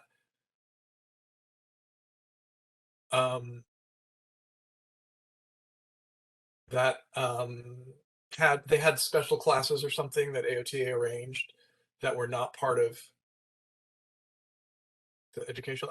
They were recognized outside the ACOT stuff, and I thought that was why that was there, and I just wondered if I'm Richard, correct in that. This is Heather. Pardon me. Can you tell me what paragraph, please, so that Janine can go to where you're talking? It's What number area? D, Heather. It's visible right now. Okay. It's in the fourth bullet. There are 4 bullets, and then under the second paragraph, under the 4th bullet, it's D. There's section D with proposed language. It looks like to me. Janine, yes, Janine, if you can scroll this document where you're at, just scroll down one more paragraph. I see the whole page. Oh, I'm sorry. oh no, it's okay. I only see up to C. Oh, I see. So once she clicks on a page, you should be able to scroll that page yourself. Correct. Just trying to show it to the public. Sorry, my view has it because I have full screen, but Heather, can you see it? Well, I was moving mine. I was at section D. Yep, that's what Richard's talking about. Go ahead, Richard. so section D reads that the applicant has successfully completed a period of supervised fieldwork experience, right? Is that what everybody can see? Mm-hmm. Approved by the board and arranged by a recognized ACOT accredited educational institution where the applicant has met the academic requirements of subdivision B. Right after that, there's a cross F, or C, or arranged by a nationally recognized professional association. My question is, why is that removed? And was AOTA consulted about that? Just because of that AOTA career mobility program, which is mentioned later in that same paragraph. So this is Heather. So no, AOTA was not reached out to. This was the, I think, how many are on that committee? I think 9 or 10 of the California schools have representation on this committee. And the fact that it talks about the career mobility program, it specifies that it's acceptable. And I think that is just outdated language. Yeah, okay, if that's the case, I just wanted, and this will potentially, so we're looking at the highlights and we'll accept these, and then if we take action, we would get the language at a future meeting and have a chance in the meantime to reach out to AOTA just to make sure. We don't want people what became OTAs. The career mobility program was, I think, OTAs becoming OTRs, and there was a special mechanism for doing that. And some of this language has to do with that special mechanism, and you don't want to leave those people out historically with our current language if that's still necessary, if it's still needed to be there. We don't have context here to look at the whole thing like the committee did, and I just would like to make sure that we're not removing language that would have an impact on people who went through a program, a different pathway to licensure. Maybe that if that's an old pathway that's no longer, this is all for new graduates or new people coming into the profession, then we can get rid of it maybe. But I just so maybe it is outdated. That's my question. I know that topic no one addressed that at the committee meeting, Richard. So I'm wondering if there's not an awareness of where that is in current status with AOT. So do you have a recommendation regarding that? Is it just to look at it to see if it's still in effect? Is it to, yeah. Yeah, I would just ask that we reach out to AOTA to make sure that that we're not, because Chuck Wilmarth understands, and AOTA understand that program and why it's, how it worked and whether this is still relevant. I just feel like we should get comment from AOTA on that particular thing, just because I don't want to. This is Heather. I would suggest you ask Helen to weigh in, because that very next sentence talks about the career mobility program. And it talks about that, that the requirements were in effect when they completed their educational program, right? And that's because some people are licensed with the bachelor's degree, some have a master's, and, now people are earning doctorates. And so, again, even though the career mobility program was, a point in time, I mean, it's acknowledged here, and I would let Helen weigh in, but this language about, whatever the requirements were at the time the person completed their program, right? So even though ACOT changes the accreditation standards, which I think, if anything, we should probably update the word, replace the word standards with guidelines, but to the point that, ACOT does update the accreditation standards, which means that individuals are educated in different topics. And so if somebody, went to school and got a bachelor's degree and they came to California, we're not going to require them to go get a master's, right? Because it goes back to whatever the education requirement was at the time. And I believe. So another, maybe just before we go to Helen, the other thing is, if we decide to take action on this and accept it and move forward, then there's a public comment period where people can, that's when people can review the proposed language, and there's another opportunity after this. Let's say we vote to adopt these highlights. We decide to move forward with this proposed language, and then there's a public comment period. That's an opportunity to get that feedback from AOTA if there's an issue. This is Heather. So just to clarify, though, this is statute. This is not regulation. So I think to the point that, Kristen's on the meeting when there's public comment. I'm sure she will be happy to weigh in, and she will probably also be sharing this information with Chuck Wilmarth. Okay. No further comments. Thank you, Richard. Really appreciate that. Any other board comment? Or any questions, discussion? I'm prepared to move that we adopt these highlights. Okay, Richard had a motion. Is there a second? I can second the motion. Okay, so we have a motion, we have a second. Any other board discussion?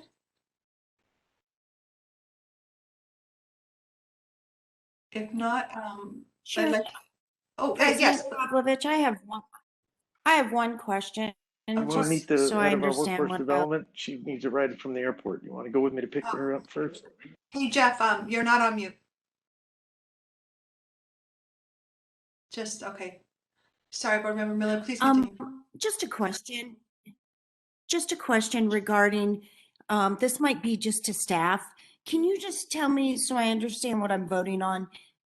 What is meeting highlight? I know what the terms mean, but meeting highlights in relation to minutes. Does this mean we're going to get minutes later with more detail and we'll be voting on that? I'm trying to understand why we're voting on highlights. Thank you. Meeting highlights are provided for when there are committee meetings and there have not been a subsequent meeting where the committee could approve the minutes. So for example, in the sunset item, there were minutes for the first meeting because they were adopted by the committee at the second meeting. There are highlights for the second meeting because there hasn't been another meeting for the committee to vote on them. So this committee meeting highlights from October 6th, if that committee holds another meeting, they will get actual minutes for the meeting held on October 6th, and then they could adopt them or not, and then they would come before the board to accept or not. It's a point in time thing. I guess what I'm trying is, Okay. So then I'm more inclined to vote on something that the committee has fully vetted, but that's just me. You can call the vote, President Pavlovich, or however you want And to just, proceed. okay, thank you, Board Member. And just FYI, I think when a pulse was taking to see if we needed to meet again, the majority of people on this committee voted no. So just making sure that this is where it needs to be for everybody with that in mind too. So That's really good information, President Pavlovich, in terms of that's really good information. Thank you. yes, thank you, Board Member So, Miller. Okay, we had, there's a motion, Jeff seconded, board discussion, Denise added to the conversation. Anybody else have any other comments regarding the highlights of the OTD meeting? If there's no other board discussion, I'd like to open it up to public comment. This is moderator. I've opened the Q&A panel. If you'd like to comment on the motion, please click on the Q&A icon, type comment into the text field, and submit that to all panelists. And our first comment is from Kristen Neville. Kristen, I've sent a request to unmute your microphone. Hi, it's Kristen from AOTA again, and I did listen to that discussion, and thank you very much, Richard, for bringing that up to my attention. I will certainly take this language and share it with Chuck and talk about it amongst my colleagues, and I imagine if there is a concern, that will get relayed back to the board, but I will certainly share it with Chuck to make sure that any concerns are addressed or identified. So thank you so much. Thank you, Kristen. Appreciate your thoughts, and it's nice to know it's going back to AOTA for a discussion. Any other public member comments, moderator? No other requests at this time. Would you like me to close the panel? Yes, please. It is closed. Thank you. Beata, we have a motion to vote on. Do you mind calling the vote? Richard Bookwalter, Yes. Lena Doe, Yes. Denise Miller, yes. Jeff Farrell, Yes. Sharon Pavlovich, Yes. and Beata Marcos, yes. Wonderful. The motion's carried. As promised, we'll take a little break. I'm going to have Lena start us up. I'll introduce it, but then Lena will take the floor with the update on the Fieldwork Communications Group, if that's okay with you, Lena. But let's take a nice... Sharon, yes. President, did we need to vote on the August 16th minutes? Oh, except they were voted on by the Heather. I'm always looking at proper. They were voted on by the committee, so they're here for review, correct? yes, the August 16th minutes are here for the board to accept or not. Oh, okay. So thank you, Richard. So do we accept? I will move that we accept the August, what is it, 16th minutes for the teleconference OTD committee meeting. Okay. There was a second. Was that you, Lena? Yes. Okay. Lena does seconded. Thank you. So a motion. We have a second. Any board member discussion on the minutes? Any public comment? This is the moderator. We've again opened that Q&A panel. If you'd like to comment on this, please click on that Q&A icon, type comment into the text field, and submit that to all panelists.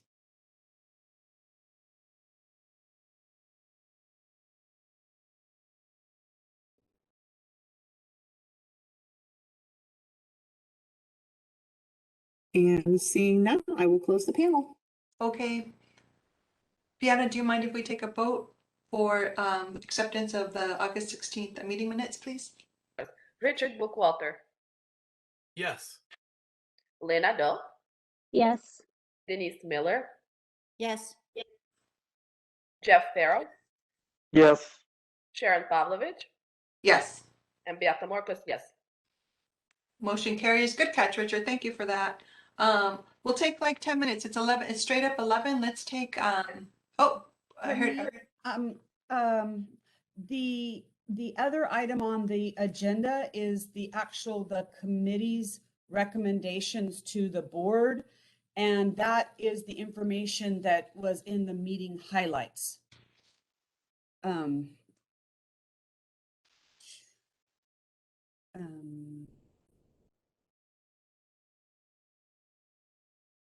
to, is that clear or So just asking if there are any recommendations to what the OTD committee discussed in the meeting highlights, correct, Heather? Or no, did I miss something? on the meeting highlights, the committee was making recommendations to the board for these legislative changes here, 2570.4C, 2570.6D with a new E. And then there was a future agenda item before the committee, and that is that last bullet when it was actually punted to the board. So this document is a highlights of a meeting that occurred, and it's not actual minutes, which would go to the committee for adoption before or approval before it went to the board. Except this document also highlights the specific recommendations the committee was making a recommendation to the board for these legislative edits. Okay, so I think I'm sorry. So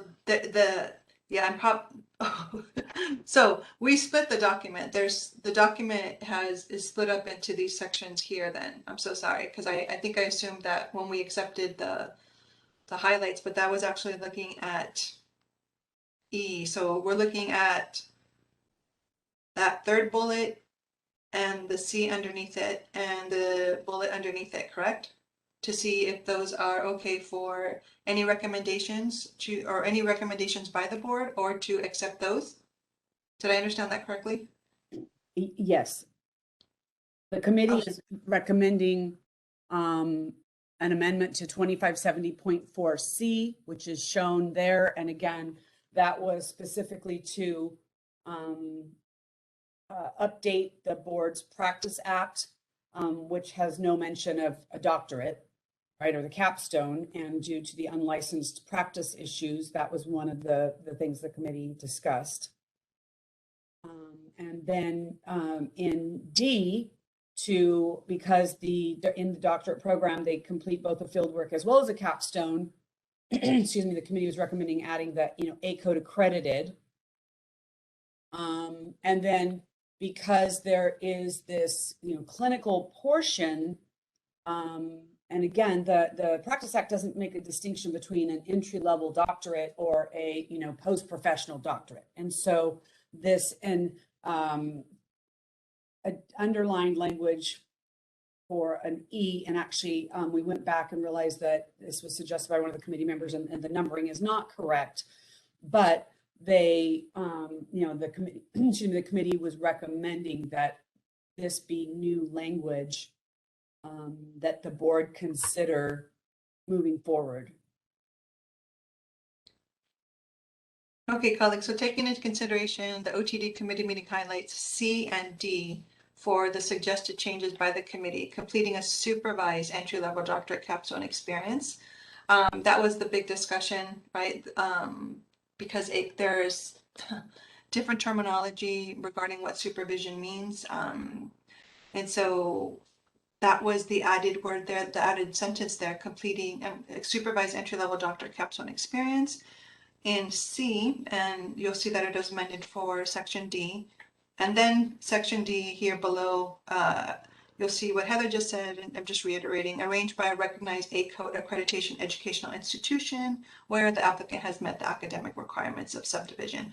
Again, some of the recommendations by the committee regarding OTD programs, capstones, and supervision of those kinds of things moving forward. So knowing those two items or seeing those before us, is there any board discussion or recommendations based off of the information shared in C or D?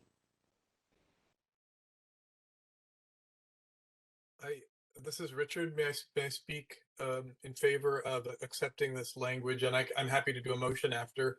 You know, if our regulations do not include any references to the OTD. You know, they don't speak to the OTD capstone experience and how that fits in with field work and supervision and you know, accreditation of the programs versus the particular, you know, OTD program versus the general OT program or education program. And so we've had, you know, these problems where OTD students may be out there not fitting into any of the categories of supervision by ACODE or by the board, and this helps clean all that up. And I really feel that it's important. So my position is that the board, I recommend that the board, I make a motion that the board accept the committee's recommendations for revisions to Business and Professions Code Section 2570.4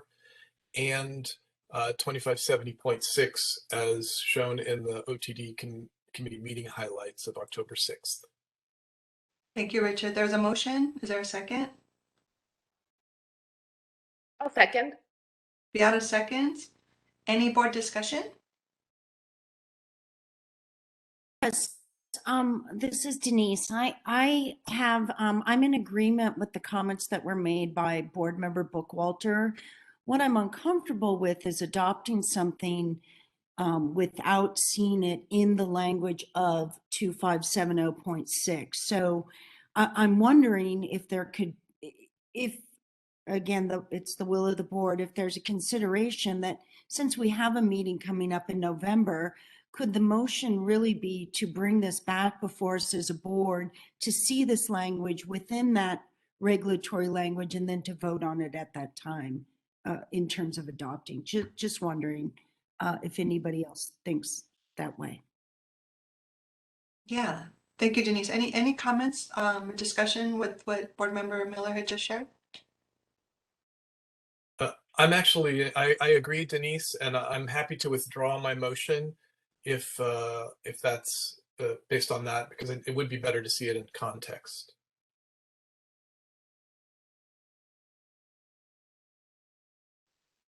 Okay. If you're in agreement, Richard, do you want to? Oh, I'm sorry. Richard, did you want to? I appreciate that, Richard. I think you and I, you know, we understand. It just makes a lot more sense in the context of the language, since once it's in there, it's in there. But it's good. It's good language. Do you want to make the motion, or did you want me to make the motion? The new motion, Richard. I would just withdraw the motion that I had if people are in agreement that they're not comfortable, you know, voting on language without the context. I withdraw the motion. How do you do that? I don't So know. I have to withdraw my second? Yeah. Mm-hmm. I'll withdraw my So second. then my question. And you want to move Beata, that we bring it to the next meeting? Right, that's what I'm wondering. So I move that we bring this language to the next meeting and we have it in the section 2570.6 for review by the board and a vote. There's a motion by Board Member Miller. This is Heather. Denise, and did you mean and 2570.4 as well? Yes, I do. Let me restate it more clearly. I make a motion that we bring this back before the board at the next meeting in November, that we look at these highlights specifically in the language of B&P Code Section 2570.4 and 2570.6. There's a motion. Is there a second? I second. There's a second by Board Member Bookwalter. Any board discussion?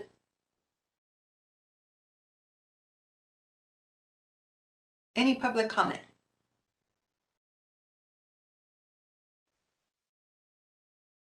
This is the moderator. I can open the Q&A panel. If you'd like to comment on this item, please click on the Q&A icon on your screen, type comment into the text field, and submit that to our panelists.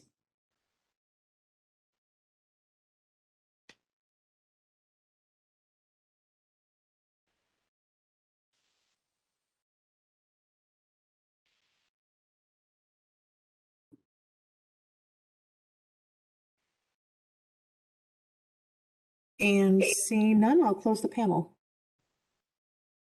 Thank you, moderator.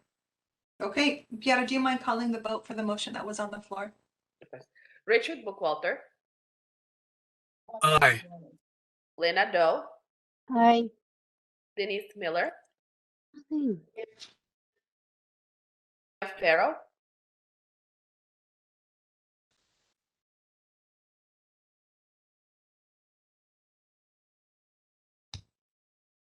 Jeff Farrow, Member Farrow, you are muted.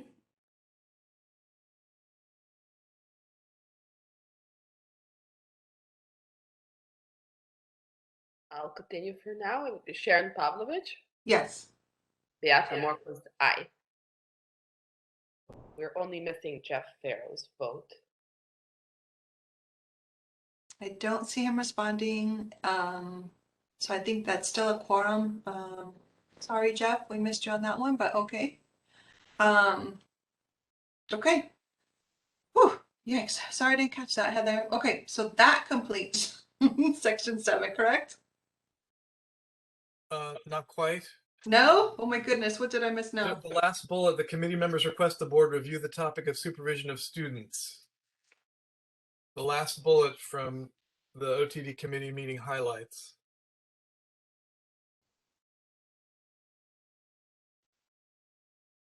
The committee members request the board review the topic of supervision of students. Specifically, what is an appropriate number of occupational therapy students that could be supervised by an occupational therapist who is concurrently supervising occupational therapy assistants?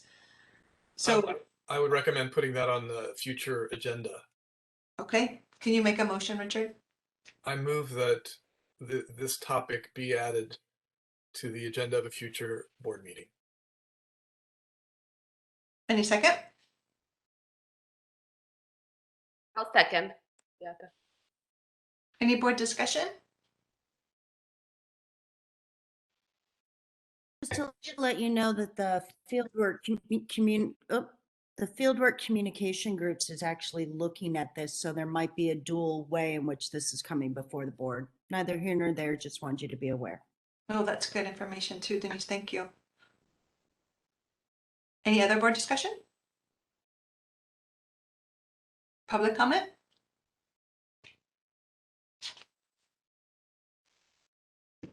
This is the moderator. I've opened the Q&A panel. If you'd like to comment on this item, please type comment into the text field and submit that to our panelists. You can access this feature by clicking on that question mark inside of a square.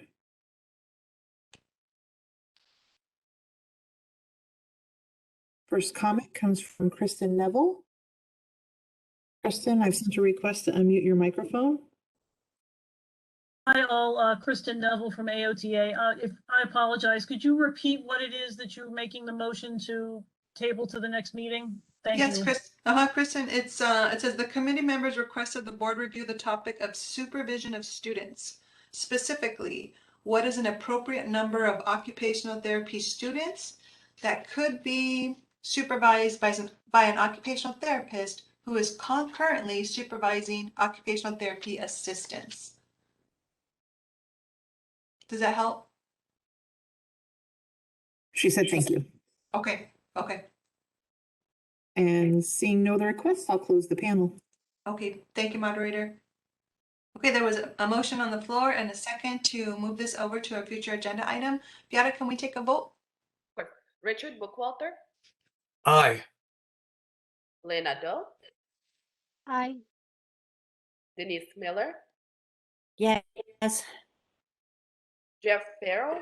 I actually don't see him on the panel as one of the panelists, so I'm not sure. He might have had to have left. So thank you for noticing that. We'll just notice that he dropped at 11:15. Beata, we'll put that in the minutes. Thank you. Great. Sharon Pavlovich Yes, and Beata Morcos, aye. motion carries. And my apologies, colleagues. I thought we were looking at the document in its entirety and not going section by section. I'm sorry that I did not pick up that and made that much longer than that had to be. My sincere apologies about that. Okay, now we are ready for, I think, a 10-minute break after right? Did I get everything? I don't want to miss 7 and 8, discussion possible action on OTD committee report and recommendations. We got all that, correct? Okay, we'll take a 10-minute break. Let's come back at 11:25 and we'll have Linda, I'll introduce, and Linda will start us off with the update on the Fieldwork Communications Work Group. Thank you, everybody.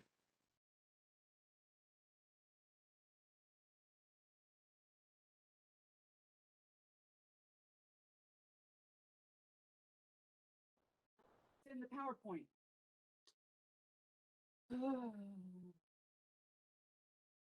Okay, so let's see. Heather, you're not muted. Just FYI, Denise. Thank you. It's 11:25.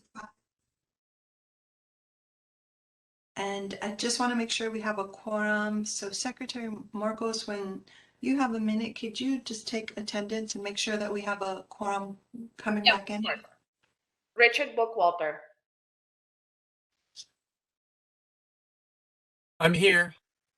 Great. Lena Doe. Here. Denise Miller. Jeff Farrell is absent. Sharon Pavlovich. Here. And Beata Marcos here. Thank you so much, Beata. We have a quorum. you. Missing Jeff. President Pavlovich, this is the moderator. I'm sorry to interrupt. I just did want to let you know that Jeff did pop back in before the break. I've been watching his connection. I believe he may be having some technical issues. He's popped in and out a couple of times. He's been gone for like 30 seconds and then popped back in. So he very well may be doing the same thing going forward. Just wanted to give you the heads up. Thank you, moderator. I think he's trying to navigate between the computer and the phone myself as well. So thank you for that. I appreciate the update. Hopefully we'll see him populate. And if not, we have a quorum and that's okay. Okay, update on Fieldwork Communications Group. I know that we have an update. We see the meeting highlights here. I will, Lynn, it's so nice to see you too. Hi, Nice to see Lynn. you. Hi. I haven't seen you. Do you mind sharing and just taking us a little bit through the highlights? No problem. Okay. So the Fieldwork Communications Work Group, we met, I want to say 2 times. And then this was our last meeting, August 9th. And since then, we did schedule, but we didn't have a quorum. And then we've been trying to schedule the group together, but it just hasn't been successful. So this is where we are. And I spoke with Executive Officer Martin, and the decision was made that we're going to present this to the board and leave this on the board's table to decide what they want to do with it. There are some suggestions.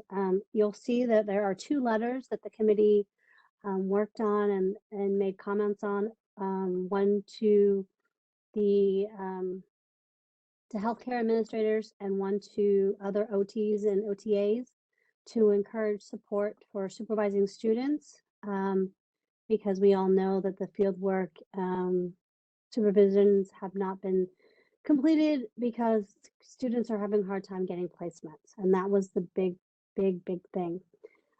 So we have 2 letters that the plan was to, wordsmith it in a way that it was going to be great, and then send it to the board to review and decide if we were good, how to go ahead with that and to send it out.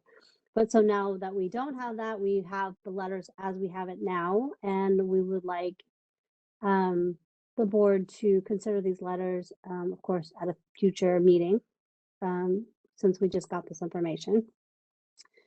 And then the second thing is that the field group decided that we wanted to ask the board if they consider increasing the number of PDUs earned for supervising students for the level 2 field work as a maybe encouragement to step up and help out future OTs and OTAs in the profession. So those are 2 things that the fieldwork group has considered, discussed, and we're bringing it. We, as in myself and I guess Denise, since we're the 2 here, are bringing it to the board to hopefully consider on a future agenda that we can discuss both items and hopefully help progress the profession further. And that's it. So, okay, so Lena, just, Yes. so both of the letters that are included here, and Board Member Miller, Mhm. please feel free to chime in. Both of the letters, which I think are wonderful, by the way. So if we want to revisit the letters at another time, not right now. That is up to the board how they feel about it. I mean, it is, we just got it yesterday, so I don't want to like spring it on you guys and tell you we want to make, a decision. Because Denise and I have been looking at it for quite a while, but you guys have just got it. So that is up to the rest of the board and their decision on how they want to move forward with that. Of course, the PDUs we want to discuss at a future agenda because that's going to be, I think, an in-depth discussion and lengthy. Okay. I know the item for a future, we can either, as Heather suggested, we can make a motion to add that to agenda for a future item now, or we can wait till item number 14 for the PDU. So let's throw that out there. Board Member Miller, did you have anything to add? The only thing that I have just to weigh in on this is that although I am on the committee and we have seen all of this material, we haven't had a meeting since we as a committee have read this material. And I do have comments on the letter, which I think for the context of where we're going and if we're moving forward the discussion of the supervision, I'm all for just moving this forward to a future agenda item. And at that point, I could go into details.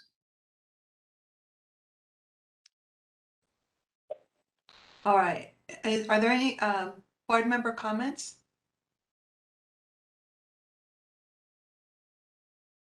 Hi, it's Richard. I have some comments on the letters, but it sounds like the committee hasn't really gone through the letters as a committee. So the question is the committee meeting again and could go through this, or is it, if it's just gonna be a board thing?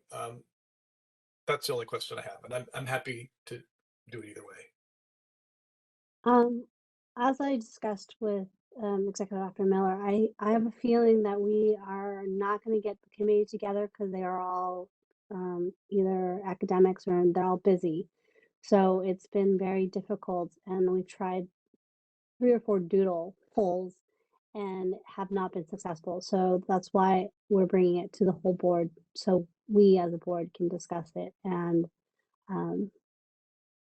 revise it as see fit to move it forward because it's been held back since I'm going to say August now, and so it's now almost November. So I think it's more fitting that we just discuss it, as I don't think we're going to get the committee back. Board Member Lena Doe, in lieu of that, and Board Member Miller, we can have a I'm only thinking about the stuff that needs to be done and all the stuff that needs to be reviewed before sunset review. Is anybody ready to talk about the letters today? And we can knock this out now, or is the suggestion, let's just bring it back in November? I think what Board Member Miller was saying, that she would like to bring it back, and like I said, I think it should be brought back later because it gives us more time to read it, digest it, maybe come up with other ideas. Because, like I said, the majority of you guys just got it yesterday, so. Okay, and with that, then, would you like to? I know Board Member Bookwalter had comments. Did you want to hear his comments now, or do you want to hear it later? It's up to him. We can do it. I mean, if we're gonna, it makes sense to do it later. Okay. The only, I'll just say there's some of the tone of it and some of the and like some some fact checking. I want to make sure, there's some assertions about numbers, shortages in there that I would like to have information about at the next meeting when we do discuss that. That's what I was thinking about. Okay, so looking at the meeting highlights, I'm going to try to be mindful of the bullets like I wasn't before, but at the work group, review the Fieldwork survey responses. Also, the work group reviewed the 2 letters, and also the work group also recommended to the board the number of the PDUs. So in lieu of that conversation, did anyone want to move, make a motion now to move all those 3 items to a future agenda? I'll make that motion that we move all 3 items to a future agenda. There's a motion. Is there a second? Second. That was you, Denise? I Okay. second. Any other board? Yes. Yeah, okay, thank you, Denise. Any other board member comment?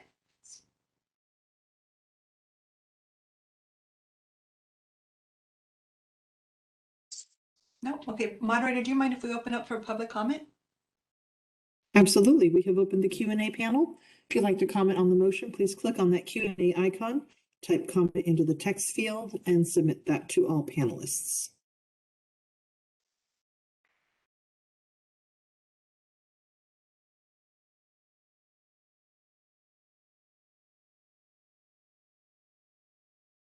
And I'm not seeing any requests at this time. I will close the panel.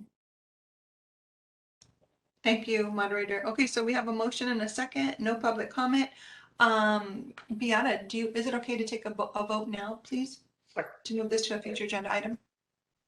Sorry. Richard Bookwalter, Aye. Lena Doe, Aye. Denise Miller, Jeff Farrow is still absent, Sharon Pavlovich, Yes. and Beata Marcos, aye. Okay, motion carries to move item over to a future agenda item. Thank you, colleagues. Okay, and moving on to agenda item number 10, the fund condition and possible increase of license renewal and other miscellaneous fees to maintain solvency. Heather, do you mind just kind of walking us through agenda item number 10?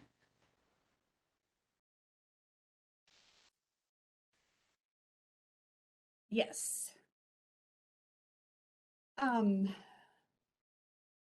So there are a number of documents here. Almost all of the ones that were requested at the last meeting. As a reminder, the actual, so I'm sorry, for prior fiscal years, the numbers shown are actual amounts. So for example, actual revenue earned, and on the next page is actual expenditures. Current year, 21-22, these are projections. And what we have done, going back 1 page, please, Janine, thank you. What we have done is this 4129400 and a bunch of other ones, and somehow it looks like the return is missing in here, but that is 5 different categories that right now in the new Fiscal system are reported in one category, which is other revenue. And so what we did for 2021 is showed you that because what happens is we get a report that has that 44 on it. And then for these other categories, we had to break it out for each one. And so they're all in different places. So now we're going to have just one category. And so just so you know, the numbers shown, I wish I am. This is so hard to not be able to highlight and show you. So I'm sorry. So total revenues, 2/3 of the way down, left to right, 2.2, 2.4. Again, these are all thousands. So 2.8, for example. So what we're going to do going forward is just have this one category instead of all these like little miscellaneous ones that are really, extra work for staff, to be honest, to display this. And so that's the one primary change here. And what we did was, because the renewal fees, which of course, as the largest source of revenue, went up for those renewing after January 1st of 2021. And what that meant was that fiscal year 2020-21 had the first half of the year at the old rate and the second half of the year at the new rate. And you may recall that there were some estimates provided because we always have to do a 2-year workload and revenue for the governor's budget. And so the dollars in there were not the governor's budget. We adjusted it because it was clear that they were so off. So fiscal year 21-22 is the first fiscal year where the increased renewal fees are being paid. And so that's that 2.297 is what we estimate that we will collect in the renewal fees. So going to the next page, though, this is the big heavy lift, if you will. So the board has a budget, and what was misleading is that the prior fiscal years show the actual expenditures. Current year, 21-22 and ongoing, current year is the actual governor's budget, and then there's a 3%, I think it's 3%, but there's a small percentage built in. And so after 21-22, those other ones are estimates. They're actually building the 22-23 budget right now. But I point this out because I believe it was Richard who asked at the last meeting, well, why did we go from 2.6 million up to 3.3? And so I said, it's misleading because the budget was bigger than 2.6. That's just how much we spent. So one of the things that was asked is, well, okay, so you have all these vacancies, and so, you're not going to spend the money on salaries. So what do you project, for future savings? And so taking into account the salary savings as well as other things such as, cases at the AG, hearings, etc. In the red, it's projected savings. And what this shows is that the months of reserve have extended out further by building in this projected future savings. And so if somebody has questions about the fund condition, I would like to take those now, please. Heather, I just have a question based on just what you just shared. When you said, I know there's vacancies.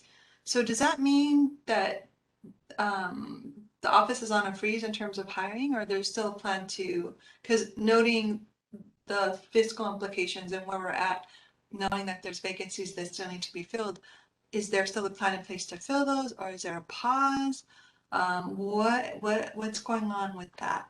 So, yeah, actually, I was going to talk about that under agenda item 11. Oh, okay. But just so you know, when there are vacancies, we call it salary savings, because on July 1st of every year, we're funded for, all the staff for all 12 months. And so when there are vacancies, we still have that money in our budget, but then we don't spend it. And that's one of the reasons why, we can, project this future savings. And there's actually another document a little bit further on. So. Okay, sorry, I got ahead of myself. Thank you. Okay, so if we can go to the next one, next document. Okay, so this document is a little bit more clear. So the top row is, again, the budget authority. This is how much the legislature says we can spend. Down second from the bottom is actual board expenditures. So if you take what we are authorized to spend and what we actually spend, the leftover money is called reversion. It reverts back to the fund or, the board's bank account. And that's one of the reasons, I'm sorry, Janine, can you go back one, please? That's one of the reasons this document right here is so fluid, because all you do is you change your expenditures and that affects the months in reserve at the bottom, right? Because the total expenditures for the fiscal year, if there's underspending, then that fund balance will, fluctuates. And so if any of those numbers in red were different, the numbers at the very bottom would also change. Again, the months in reserve. So how long? Because we're self-supporting, and we can't not have enough money, right? So, but what you can see is by building in this quote unquote projected future savings, meaning underspending the actual budget authority, that is what has now displays board solvency for, a bit longer than when you guys saw the same document last month. Next slide, please. Back. Yep, perfect. Thank you. So, to the point that, the board is, considering savings, right? To board's looking at a variety of factors before deciding that a fee increase is needed. And so this document here, I think, shows that the board has historically underspent its budget. In 2021, the last fiscal year, that is a huge reversion. We're not going to have that again. We're just not. And so, basically what I guess the importance of this document is showing that even though we have the authority to spend a particular dollar amount, we generally don't. And so the leftover money kind of goes back into that fund. On the next slide, please. Another thing I was asked was about our enforcement expenditures. So this table again shows the how many people are licensed, how many complaints we get, and then of that, how many cases go to the Attorney General. Well, the Attorney General and Office of Administrative Hearings are two line items that if we are running low, if you will, or we're worried we're going to exceed our budget, before 2012, what would happen is we would ask the legislature, we have this like spring finance letter, and we'd have to like basically beg for the money. Or a lot of the big boards did this. They just wouldn't prosecute cases, and they would ask the AG, just sit on them, don't work on them in May and June, for example, because they couldn't overspend. Well, they changed that a few years ago. So now if we get close, then we can ask for more money. And we've done that only twice since I've been here. But the point is that they've made it much easier now. So for the AG, you can see the budget and how much we actually spent, right? So for example, in 18-19, we overspent it, except that even though we overspent it by 40,000, we still had savings in other areas. So we paid our bills, so to speak. So for OAH, what has been problematic is since the board's inception, it has had a $1,000 administrative hearings budget, which is ridiculous. And you can see how our costs at OAH have varied, and we've had to eat that money. That means we had to underspend somewhere else to have the money to pay all those numbers in red. The evidence, that should have a slash, it's evidence and witness. That's never been funded, even though we have expenses. We also believe that $895 in 2020-21 fiscal year is a mistake. And so we're having someone look into that. But the point being is that even though the board was not budgeted for this, the board had expenditures. And again, there's the numbers in red. Same thing with court reporters. If there's a hearing, there's a court reporter. And we've never been budgeted for that. And we have had expenditures. Now, what is different, though, and this document's really showing two things, is in this fiscal year, July 1st, the fiscal year started, we were actually funded the 45 for OAH, 7 for evidence, and 7 for court reporters. So at the November meeting, I will bring some expenditure projections, but this is showing that we have overspent in particular areas, in the past, because, 2 of them weren't funded and 1 was funded at only 1,000, which is, not enough to support the board's business. I see, Heather, I see Board Member Miller here. I think she wants to comment. Board Member Miller? You have a question, Denise? I actually have a question. Thank you.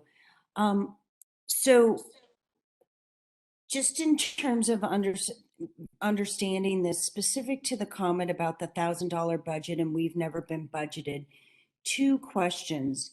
First one being, is that across the board with all boards and the Office of Administrative Hearings? No, it is not. In prior years when Second. I'm sorry, go ahead. No, please.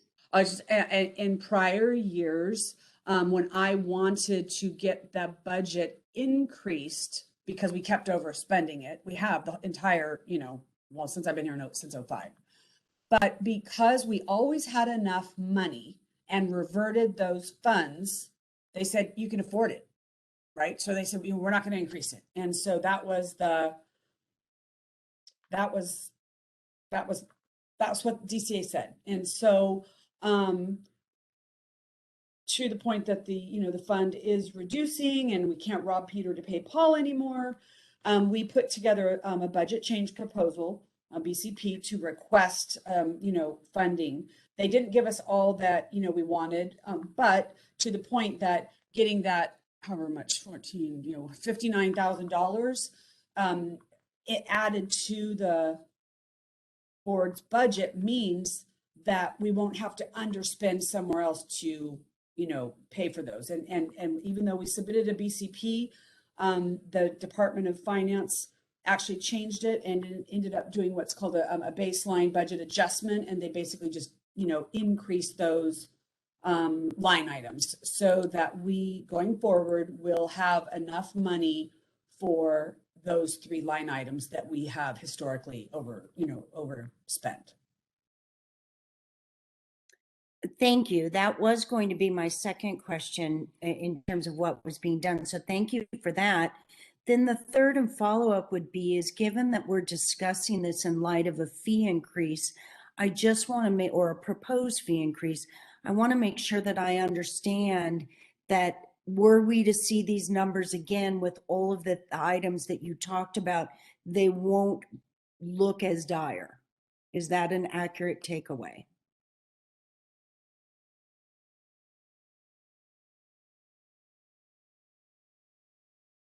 Janine, can you go back 2 slides, please?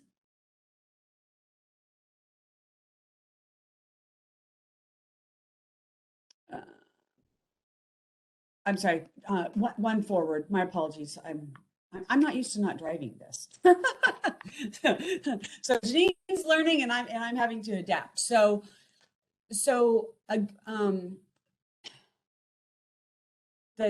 sorry. Can you go back one, Janine? I'm sorry. I have to be like other way. Okay. So when you say dire, Denise, then I believe you're talking about this dwindling months in reserve, right? When you say, it's dire, right? That's, and so in 21, 22, that additional funding, the 45, 7, and 7 is part of the reason that the budget went up to 3.3 million, right? I mean, all of these like nickels and dimes come together. So they are funded and we won't have to have savings in other areas. But in down one, please, Janine. But as you can see here, even though you saw that other table with all the red numbers showing over expending that particular line item, we still underspent our total budget. So I'm not really sure how to answer your question, because yes, our budget authority was increased, except that, we've been underspending even when we were in the red. I'm not sure I actually think you answered my question. Yeah, you answered my question. Thank you. Thank you, Board Member Miller. Janine, do you mind scrolling to, I think, the one after this with the red numbers all the way across horizontally? Next, yes. Yes. This one? Yeah, Heather, and this, I hope it's right for this, but if it's in another section, please correct me. Do we forecast, knowing the increase of enforcement cases that are before us? We've seen those numbers, they're getting higher, not lower. So as a board, do we volume like forecast for the increased cases that are coming before us? Do we budget with that in mind, you know, with the projection of seeing just more and more cases, which means more and more money, right, going out for, you know, the Attorney General, administration, all that kind of stuff do we do that? Do we, you know, plan for, you know, projected increase of what's happening? Because we've seen on the docket, there's a lot coming our way. So it's going, I just see more money going out. Is that projected anywhere? Do we plan for that? No, because we've always had enough money. You know what I mean? So we've never overspent our budget, even when we overspent a particular line item. So for example, in 2018-19 fiscal year, we only had 137,000 to spend on AG, but we spent 179, right? So we still were able to pay our bills because we underspend in other areas.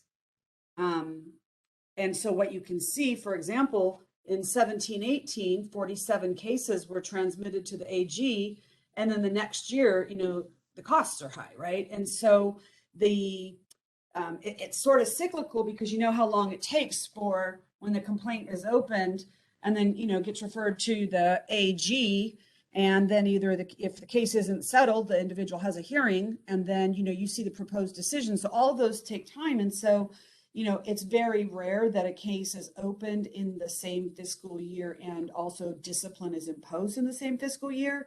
It's generally crosses years, right? And if it's a hard case, and it's opened at the end of a fiscal year, say June, for example, it might skip the whole, like in June of 18, let's say, it might skip 18-19 and the cost could appear in 19-20. So I honestly don't know how we would do that, right? Because we hope people do the right thing, right? And it's when they don't that, you know, they become a part of these cases. And, you know, and so, you know, in terms of like, you know, outreach, I don't think the licensees understand the importance of doing their continuing education. And, you know, it was never intended for people to have their licenses revoked for that, except, you know, that if they don't have the hours and then they ignore the citation that says pay this amount and do these 24 hours, and then they ignore that, and then it goes to the AG, right? And then if they don't change their address and they don't get the accusation, they miss out on that opportunity to defend themselves. And then you get the default revocation, right? So certainly when this first happened in 2012, I can tell you, I never would have predicted that people would end up being revoked for not doing their CE, right? I mean, but I mean, you know, that's the way this goes. The individuals are even told in the, if they don't pay the fine, for example, then there's these, what we call demand letters. And they're even advised of that, you know, failure to, you know, fulfill the order of abatement will result in discipline against your license. And so there's, you know, multiple times, you know, they're advised of this, and yet you see the cases before you. Okay. So yeah, I mean, we would always hope we, you know, underspend, right? I mean, that would be great. Then that means that there's, you know, there's no bad apples out there, right? I mean, the profession is, you know, conducting themselves in, you know, a professional manner, and they're not violating laws. So sorry for the long-winded response, but no, not really. No, that's what I needed. And also, I don't even know how to ask this, but other than to just kind of ask how it's in my head.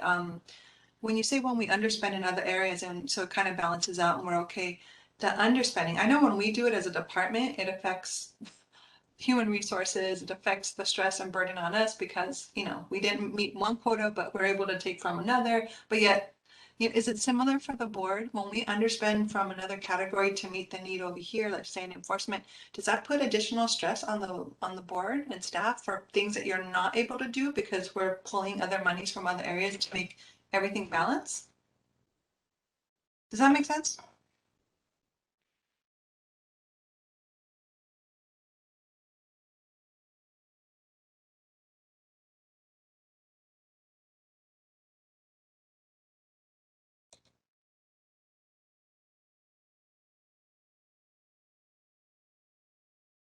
I'm sorry, I was giving you this long response and Jody just told me I was on mute. My apologies.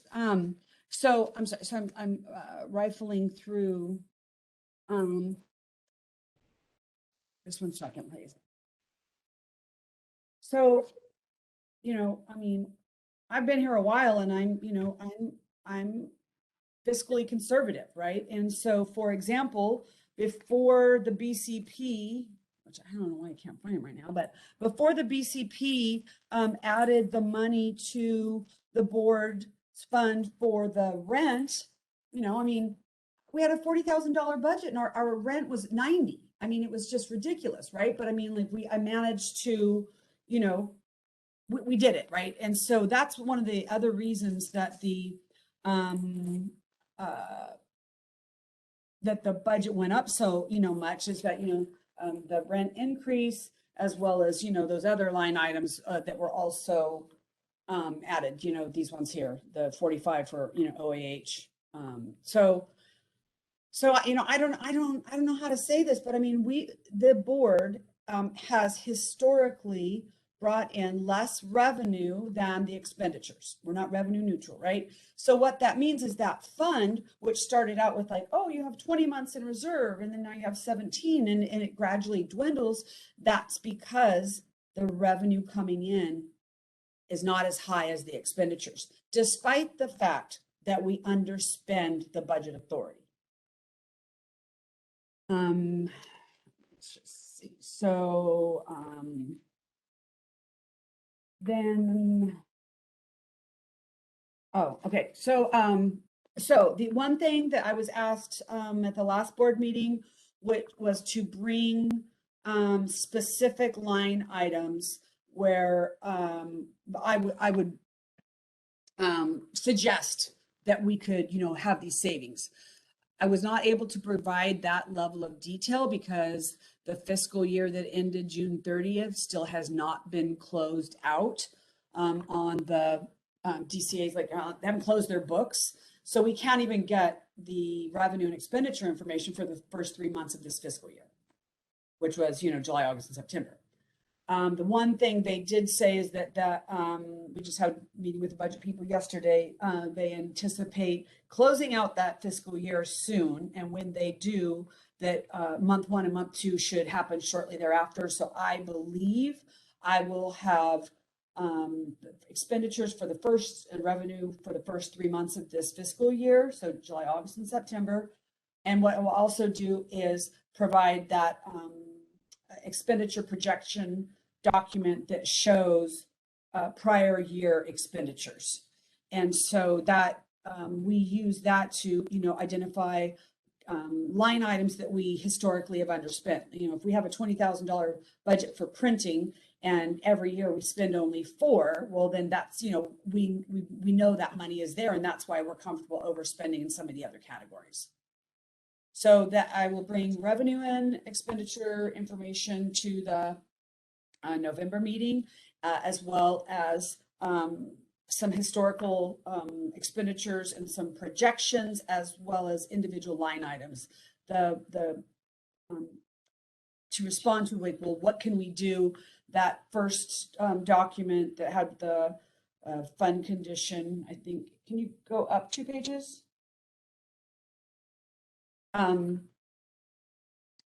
So this projected future savings, these are estimates, and again, they're not made on specifics, and I was requested to provide those. So we are hoping to get information and bring that to the November meeting. Okay, thank you, Heather. And then just down 2 slides, please, Janine, or 3, keep going. So what I just wanted to, again, I'm not going to go through this, but I just wanted to show you some of the, the fees that we charge. It's a 2-page document. So I think it ends on the next page, or maybe it's just one. Okay, it's 1 page.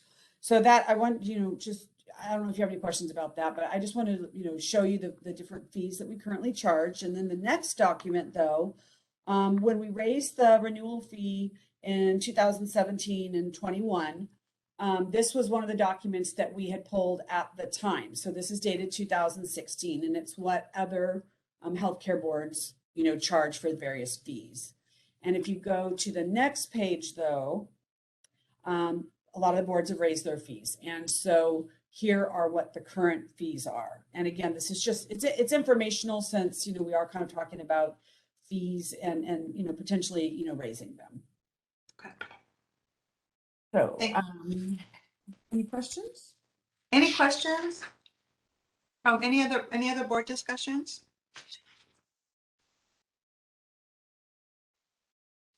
No? Any moderator, can we open it up for public comment? This is the moderator. We've opened the Q&A panel. If you'd like to comment on this item, please click on that Q&A icon on your screen, type comment into the text field, and submit that to our panelists.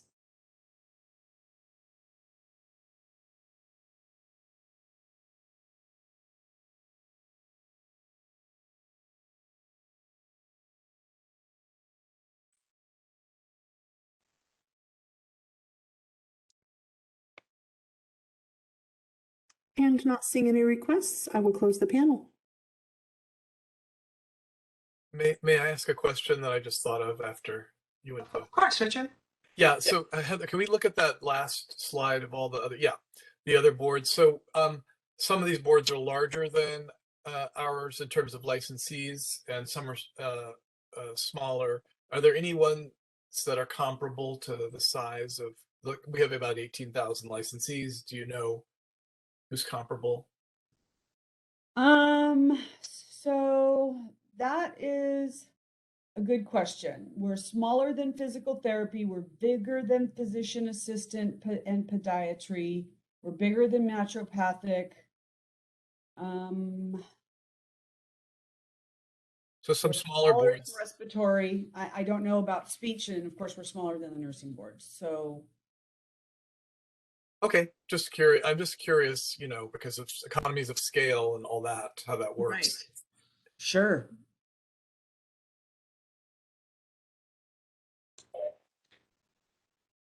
Moderator, do you mind for the next couple items, we can keep the public comment open, because some of the materials we don't have, and I'd just like to be able to facilitate that, like you had suggested earlier. Absolutely. Okay. We'll wait. We'll see if there's any public comment, but it'll be open, and the moderator shared that it will be open for the next agenda items to keep flow and time. Heather, if there are no questions on agenda item number 10, did you want to present the executive officer report on board operations? Yes, I guess, you know, if somebody thinks of something else that would be helpful, if they could, you know, please let me know, and we will see if we can, you know, pull it together and provide it. For the item that we just discussed, right? Number 10? Well, I just mean, you know, anything related to the fact that the board is, you know, going broke, and, you know, at some point, a decision will have to be made if, you know, folks want to move forward with a, you know, with a fee increase or not. Oh, Heather. It's a full moon. Thank you, Heather. Okay. I'm sorry, just one second, because now I've moved things and I've just lost. Okay, so I think, you know, we shared an org chart last meeting. You know, we have a number of vacancies. We we recruited for 2 positions. We plan on filling one in November. The other one, we had such a limited applicant pool that we had to re-advertise it. We're also requesting a retired annuitant to assist with enforcement, to help out with, you know, the volume is increasing because, you know, we're a couple of enforcement analysts short. And then also, since Jeff is retiring in December, we're hoping the retired annuitant can work with him. You know, he's retired. So hopefully he can work with Jeff on and helping with a transition plan. And we're also submitting another request for a retired annuitant to assist in admin, specifically to assist with these recruitments. In addition to all of these meetings that we've been having in August, September, and October, we also just had to complete the quarterly enforcement performance measures. Again, you know, there's 6 of them. You saw them in the Sunset Report, except that when we run them, unfortunately, that's when we identify issues. And so there's this kind of data cleanup, if you will, that occurs before those performance measures are ran and, you know, uploaded into that system. Also starting now, starting this year, we're also required to report on quarterly licensing performance measures, meaning the number of days it takes to process complete applications versus incomplete applications.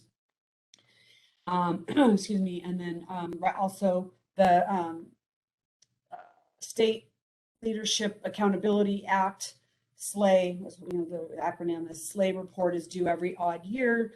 We're excuse me, we're finalizing that, and that's where the board identifies some risks, and then excuse me, then comes up with a plan to mitigate the risk or address it. And then of course the sunset report. So we are hopefully, when we get these two RAs on, they can help with the enforcement workload and also fill some of our vacancies so people aren't drowning. And that concludes my report, unless someone has any questions. Thank you, Heather. I don't see any board member cameras coming on. And moderator, I don't see anybody from the public choosing to write. Nope, no requests for a comment at this time. Okay.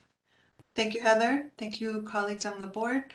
Heather, I'm on agenda item number 12. I'm assuming, if I remember correctly, we still don't have the update from that. That's why it's not included in the packet, correct? That is true. I've sent 5 emails asking for that report, and I reached out to the workforce development dean of workforce development, because they are over the centers of excellence that is not responding to my requests for that report. So Okay. I'm hoping that we will have something at some point.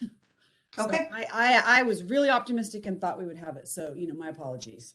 Okay, nope, we don't have that. And also there's not an agenda item number 13, update on occupational therapy licensure contract, correct? There is not. This is just kept on as a standing item in case there's more to report. And basically any change in the number of states, we'll report that at the November meeting. Okay, thank you for those two. Any board discussion? I know we don't have any information, but any comments on those or any public comment I don't see on 12 or 13 that are in progress?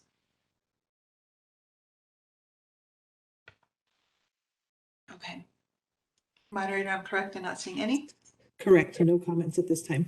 Okay, agenda item number 14, suggested agenda items for a future meeting. I know there were some that we accepted along the way, but are there any suggested items for a future agenda meeting that anybody wants to posit?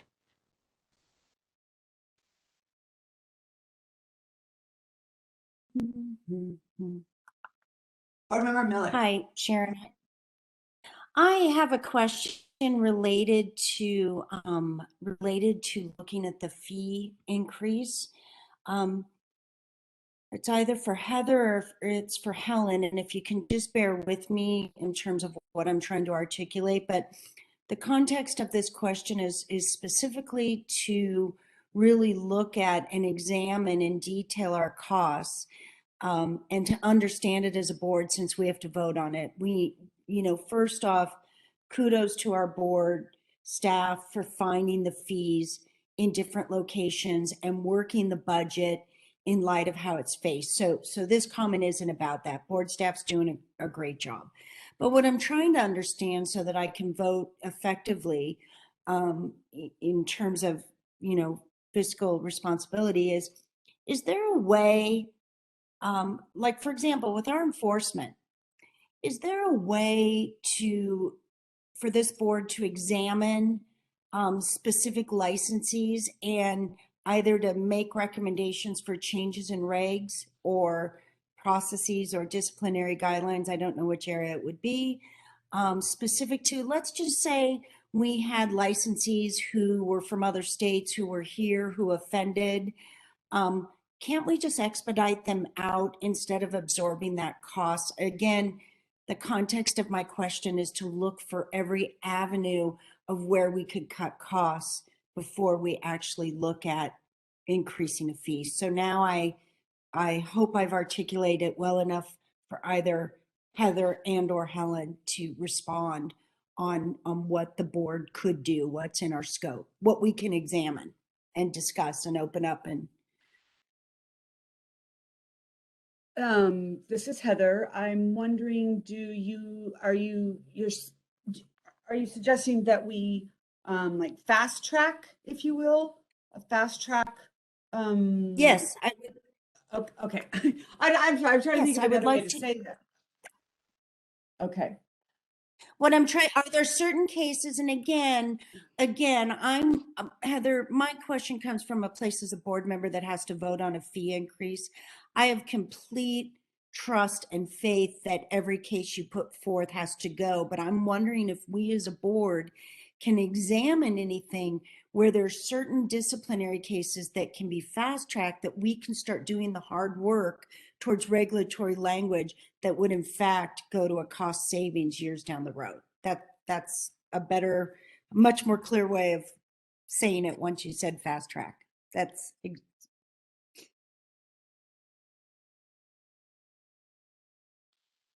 I'm thinking. So, you know, the board has the disciplinary guidelines, right, which sets forth, you know, minimum and maximum penalties for particular violations. So I guess if I were to be, you know, objective, you know, if you had fewer things listed, then that would shape the complaints that are, you know, investigated in the office. So for example, let's say there's, you know, 45 things you could do wrong and you got rid of 20 of them. Well, then, you know, you'll have, then people were doing those things, it wouldn't be a violation. So I'm not really sure what you're suggesting. I guess you're wanting to make sure that we're being fiscally prudent in our discipline. So, for example, if the board, let me say this, sometimes to stipulate cases, we will, you know, agree to drop the amount that's owed, right? And so, but what we did, because some cases are cheap, right? You know, it's 2,000, let's say.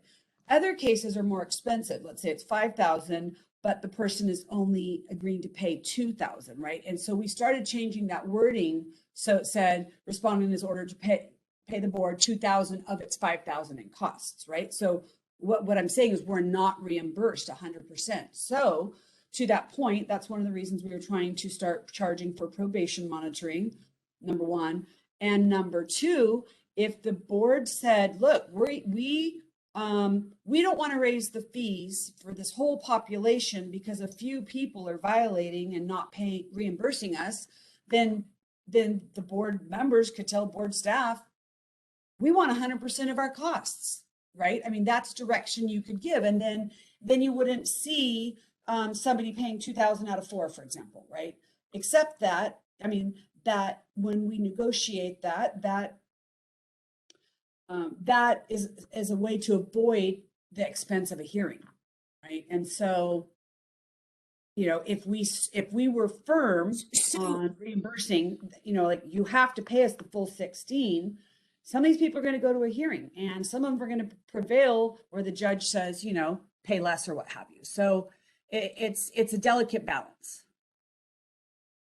I see how people are wanting to say something. So two more things about that, and then I'll pause in case other board members want to jump in. But okay, that makes sense. But I guess where I'm trying to go is, let's say, for example, somebody is from a different state and they're practicing in California and they offend. Why does our fees have to go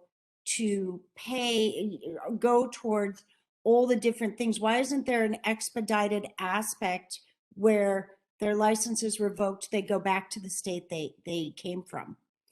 Another example is, that's one example. The second example, similar, let's just say that somebody was in a different state and kept pushing forward to go forth on a case because they didn't want to surrender their license, and it keeps going back and we have to pay for that.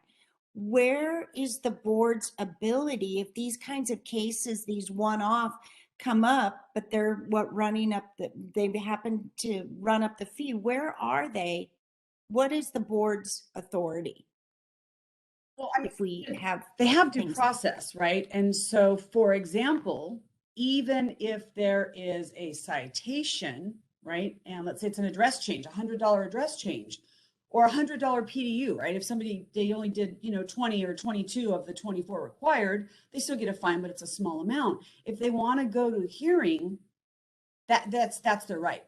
So, I mean, so then you could tell board staff, if I mean, and it's a bad message because trust me, people will talk, but you can say, we don't want that $3,000 in charges for a half a day hearing for $100 citation. Dismiss it. That, I mean, I mean, I'm not really sure it's a good, policy, but I'm just like, I'm trying to be fair and say like, that's the kind of flexibility you have. Decisions. Yeah. Okay. Thank.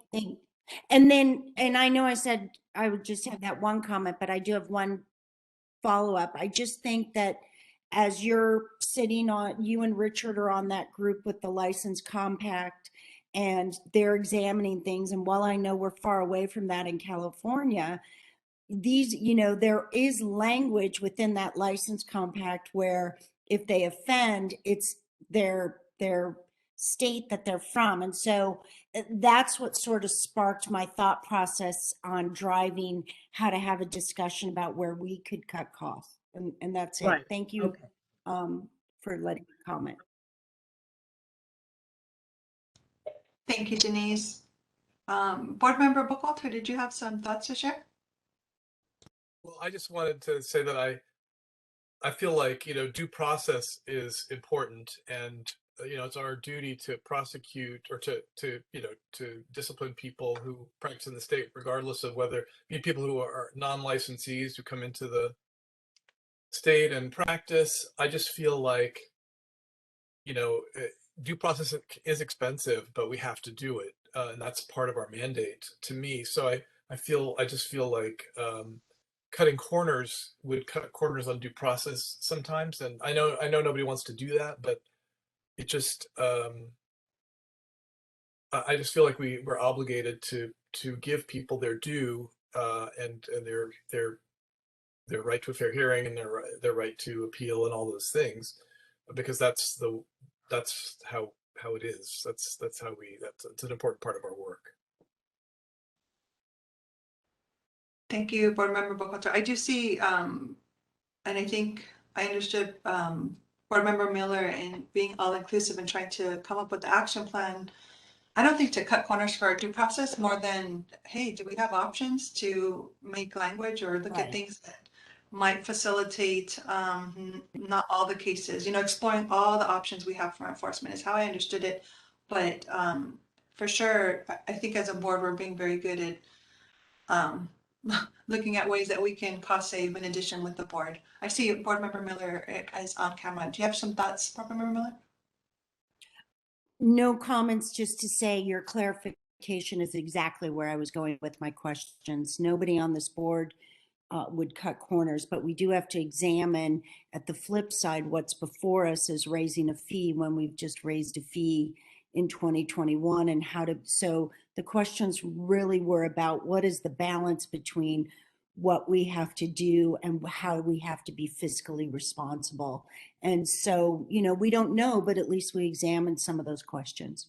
Yeah, I think going forth, it'll show our responsibility as a board as well. Thank you, Board Member Miller, Board Member Bookwalter, for all the thoughts. I think I'd like to say we do that really well as a board. Any other board member discussion?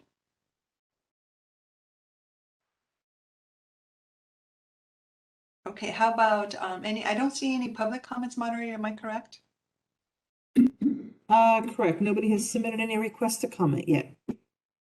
Okay, thank you. And I do know we opened it up with suggested agenda items for a future meeting before we punted a question. So are there any other items that we need to add for future agenda items for the meeting?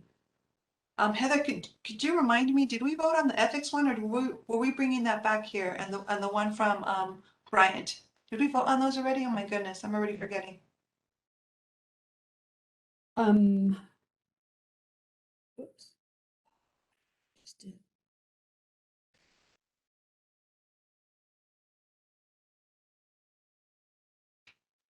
I know we're bringing back field work. So, yeah, I believe, that is, set up to be on a future agenda. Yeah, I think we voted on all of them in real time, correct? Or no? The issue of the, looking into the, ethics course requirement. Right, so, okay, so the ethic, that's the one we didn't vote on, bringing the ethics course requirement? I believe so, yes. Okay, because I think we did Brian's in real time. I think we did the field work in real time. So I know we need to, hopefully there's a motion for bringing the ethics topic. And any other, excuse me, suggested items for a future meeting? None? Is there a motion to deliver the ethics, what was it, the ethics course requirement for CBOT forward?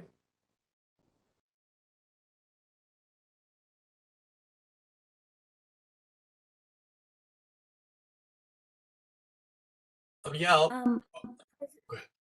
oh. Go ahead, Denise. Didn't we vote on this? There was one we carried over and I couldn't remember which one it was. Denise, I don't think we voted on the ethics one. I think we did Bryant's. Okay, Right. I thought we. I'm with you, Denise. I thought we did it already, but if we need it, I move that we add the ethics requirement add a to a future agenda. Okay, sorry, I know there was one we were carrying over. Thank you, Richard. Thanks, Denise. There's a motion and a second.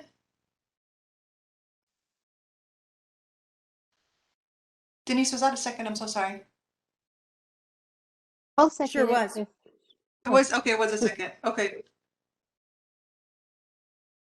I'm sorry, did I cut somebody off? Oh, no, I was just to say, I was gonna second it if Denise wasn't second it, so Okay. just to make it move along. This is legal, if I may. Yes. I'm looking at the agenda, and now I need to pull it back up. So under number 4, public comment section, public comment session for items not on the agenda, there is a note that the board may not discuss or take action except to decide whether or not to place it on the agenda. But that language is not present on the suggested items for a future meeting. I believe at that point it is up to the president to determine whether or not it should, could take the pulse of the board. This is, what we're thinking, and it's up to the president to decide whether or not to put it on the agenda. That is what I'm understanding from what was noticed on the agenda. If Heather has any other thoughts? So Helen, do you mean we don't have to take a vote? They're just suggestions right now and I write them down? And for Correct. Okay, for item number 14. Okay, got it. I withdraw my motion then. Sorry about I that. withdraw my second. Okay, so we have the ethics coming forward. Any other topics that come forward? No, I think everybody, how about any public comment for any suggested agenda items for future meeting? I am not seeing any requests. Okay, thank you, Helen, for that. I appreciate that. Okay, that is agenda item number 14. Now we're moving to selection of the 2022 board meeting dates. Looking ahead. Heather, can I ask you, just for us to keep mindful, can you remind me the approximate timeline so we keep in mind like how often we're going to have to meet, keeping in mind like when is sunset projected so that we can go forward, and maybe you might suggest like we probably should have a meeting here. Any thoughts on that so we could plan accordingly? Well, so typically we would have the first meeting in February, sometimes March. and then, add 4 months or 3 months, onto that. The problem is not knowing what the legislature is going to do. They could hold, the hearings in February, or they could be in April. So I think it's a 1 day, thing anyway. So I would just, recommend that not, that not be the case, that doesn't drive the meeting date selection.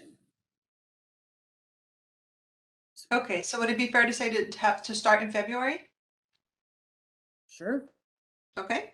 Except, May I ask a question too, Heather? What is the legislative calendar? This year we didn't have any meetings of the legislative committee, but the board, it was, the timing was wrong, and it might be good to know what laws have been introduced so that when things can, if we all want to use that committee, it can be referred to them.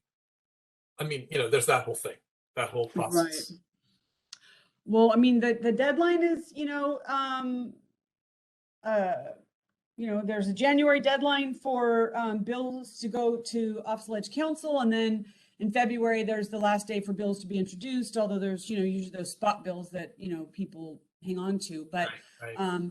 April 30th is the last day for policy committees to meet, or April 30th this year anyway. So I think just kind of being mindful of that.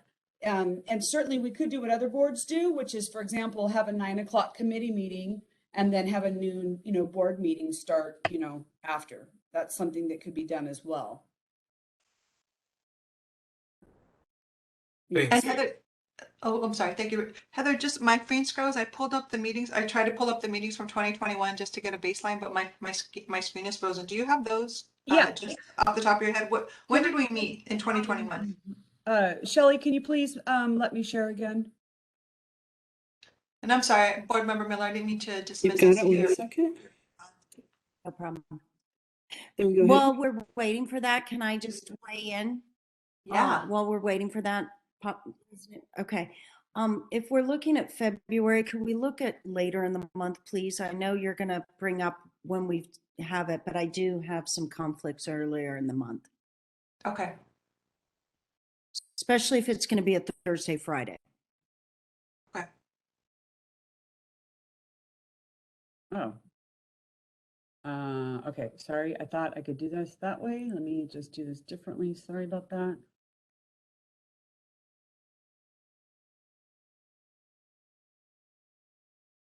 Okay, so let's see. So end of February. I believe this one was for only one thing. Closed session, yeah. Okay. So February, May, August was, canceled, and then November. I mean, just high level. I mean, is that helpful? February, April, May, right? Sorry, April was only for discipline. So the standard quarterly meetings were end of February. So February 25, 26, May 2021, August 19, or when was that? Oh, I just missed this.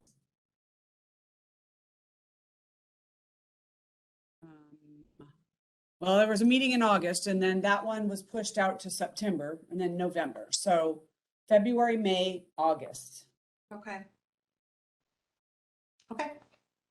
And keeping in mind the question Richard just asked, Ledge comes about the end of April, and we need what, how many, like 6? So I know this comes always a question. We either meet the last week in February or the first week in March. So any suggestions on dates? Well, how about February 24th and 25th. 25th, yeah. I'm with you, Denise. Great minds think alike. Yep. All right, I have those Great minds underlined. think alike. Yeah, February 24th, 25th, okay And- with everybody? We And put those down? May 19th. I'm sorry, Denise, what was that? Oh, I just didn't know if you were asking for all the dates, like May 19th, 20th. May 19th, 20th. Okay, let's put that. Any conflicts for anybody? No, okay, February 24th, 25th. May 19th, 20th. Other suggestions? And then, well, if we did April, that would allow us to weigh in before legislation, the last committee meetings. But we could always call a special board meeting if need be, if there's something of interest. So 19th and 20th is okay with me. 19th and 20th May. Of April? Of May. Of May. Oh, okay. Oh, unless we need to meet earlier to your If suggestion, there's right? some yeah, if there's some special legislation, Okay. could always So add. we have February, we have May. What else?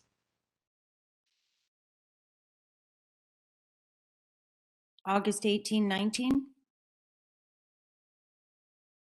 Any conflicts with anybody? 18th, 19th? Okay.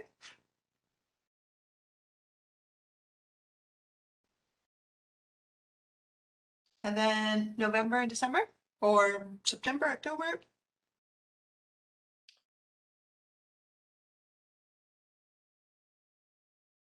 In November, we usually did the first 2 weeks, like either the 3rd, 4th, or the 10th, 11th. So it would be whatever. The 11th is Veterans Day, which I believe is a holiday, state holiday for I state like- employees. So we should avoid that, I would think. Yeah, how about the 3rd and 4th? Yeah. Is that okay? November 3rd and 4th? Sounds good to me. Okay. Please chime in if it doesn't work for you. And then December? Early? Do we Why need a would we December need- meeting? That would be a 5th meeting. Oh, okay. Are we okay with that? Heather, does that work? Yep, that works. Okay. February 24th, 25th. Any- Oh, so sorry, Denise. Nope, go ahead. You're on the roll. Go. Okay, February 24th, 25th, May 19th and 20th, August 18th and 19th, November 3rd and 4th. Okay. Board Member Miller, I'm sorry, were you going to say something? I was going to ask, any update on when we'll meet in person? Heather. Oh, boy. Can we talk about that at the November meeting? We could do it right now. Right, but it just seems that it's just been so fluid, and there was a concern about the uptick over this in cases in the summer, and then now it's tapered down. So hopefully we can get back to normal, but to the extent if the board directs staff to find a place to hold a meeting in person, then then we would do that. I mean, it's kind of short notice to do that for the November 4th meeting, but yeah, and then there's the whole issue about vaccination or testing as well.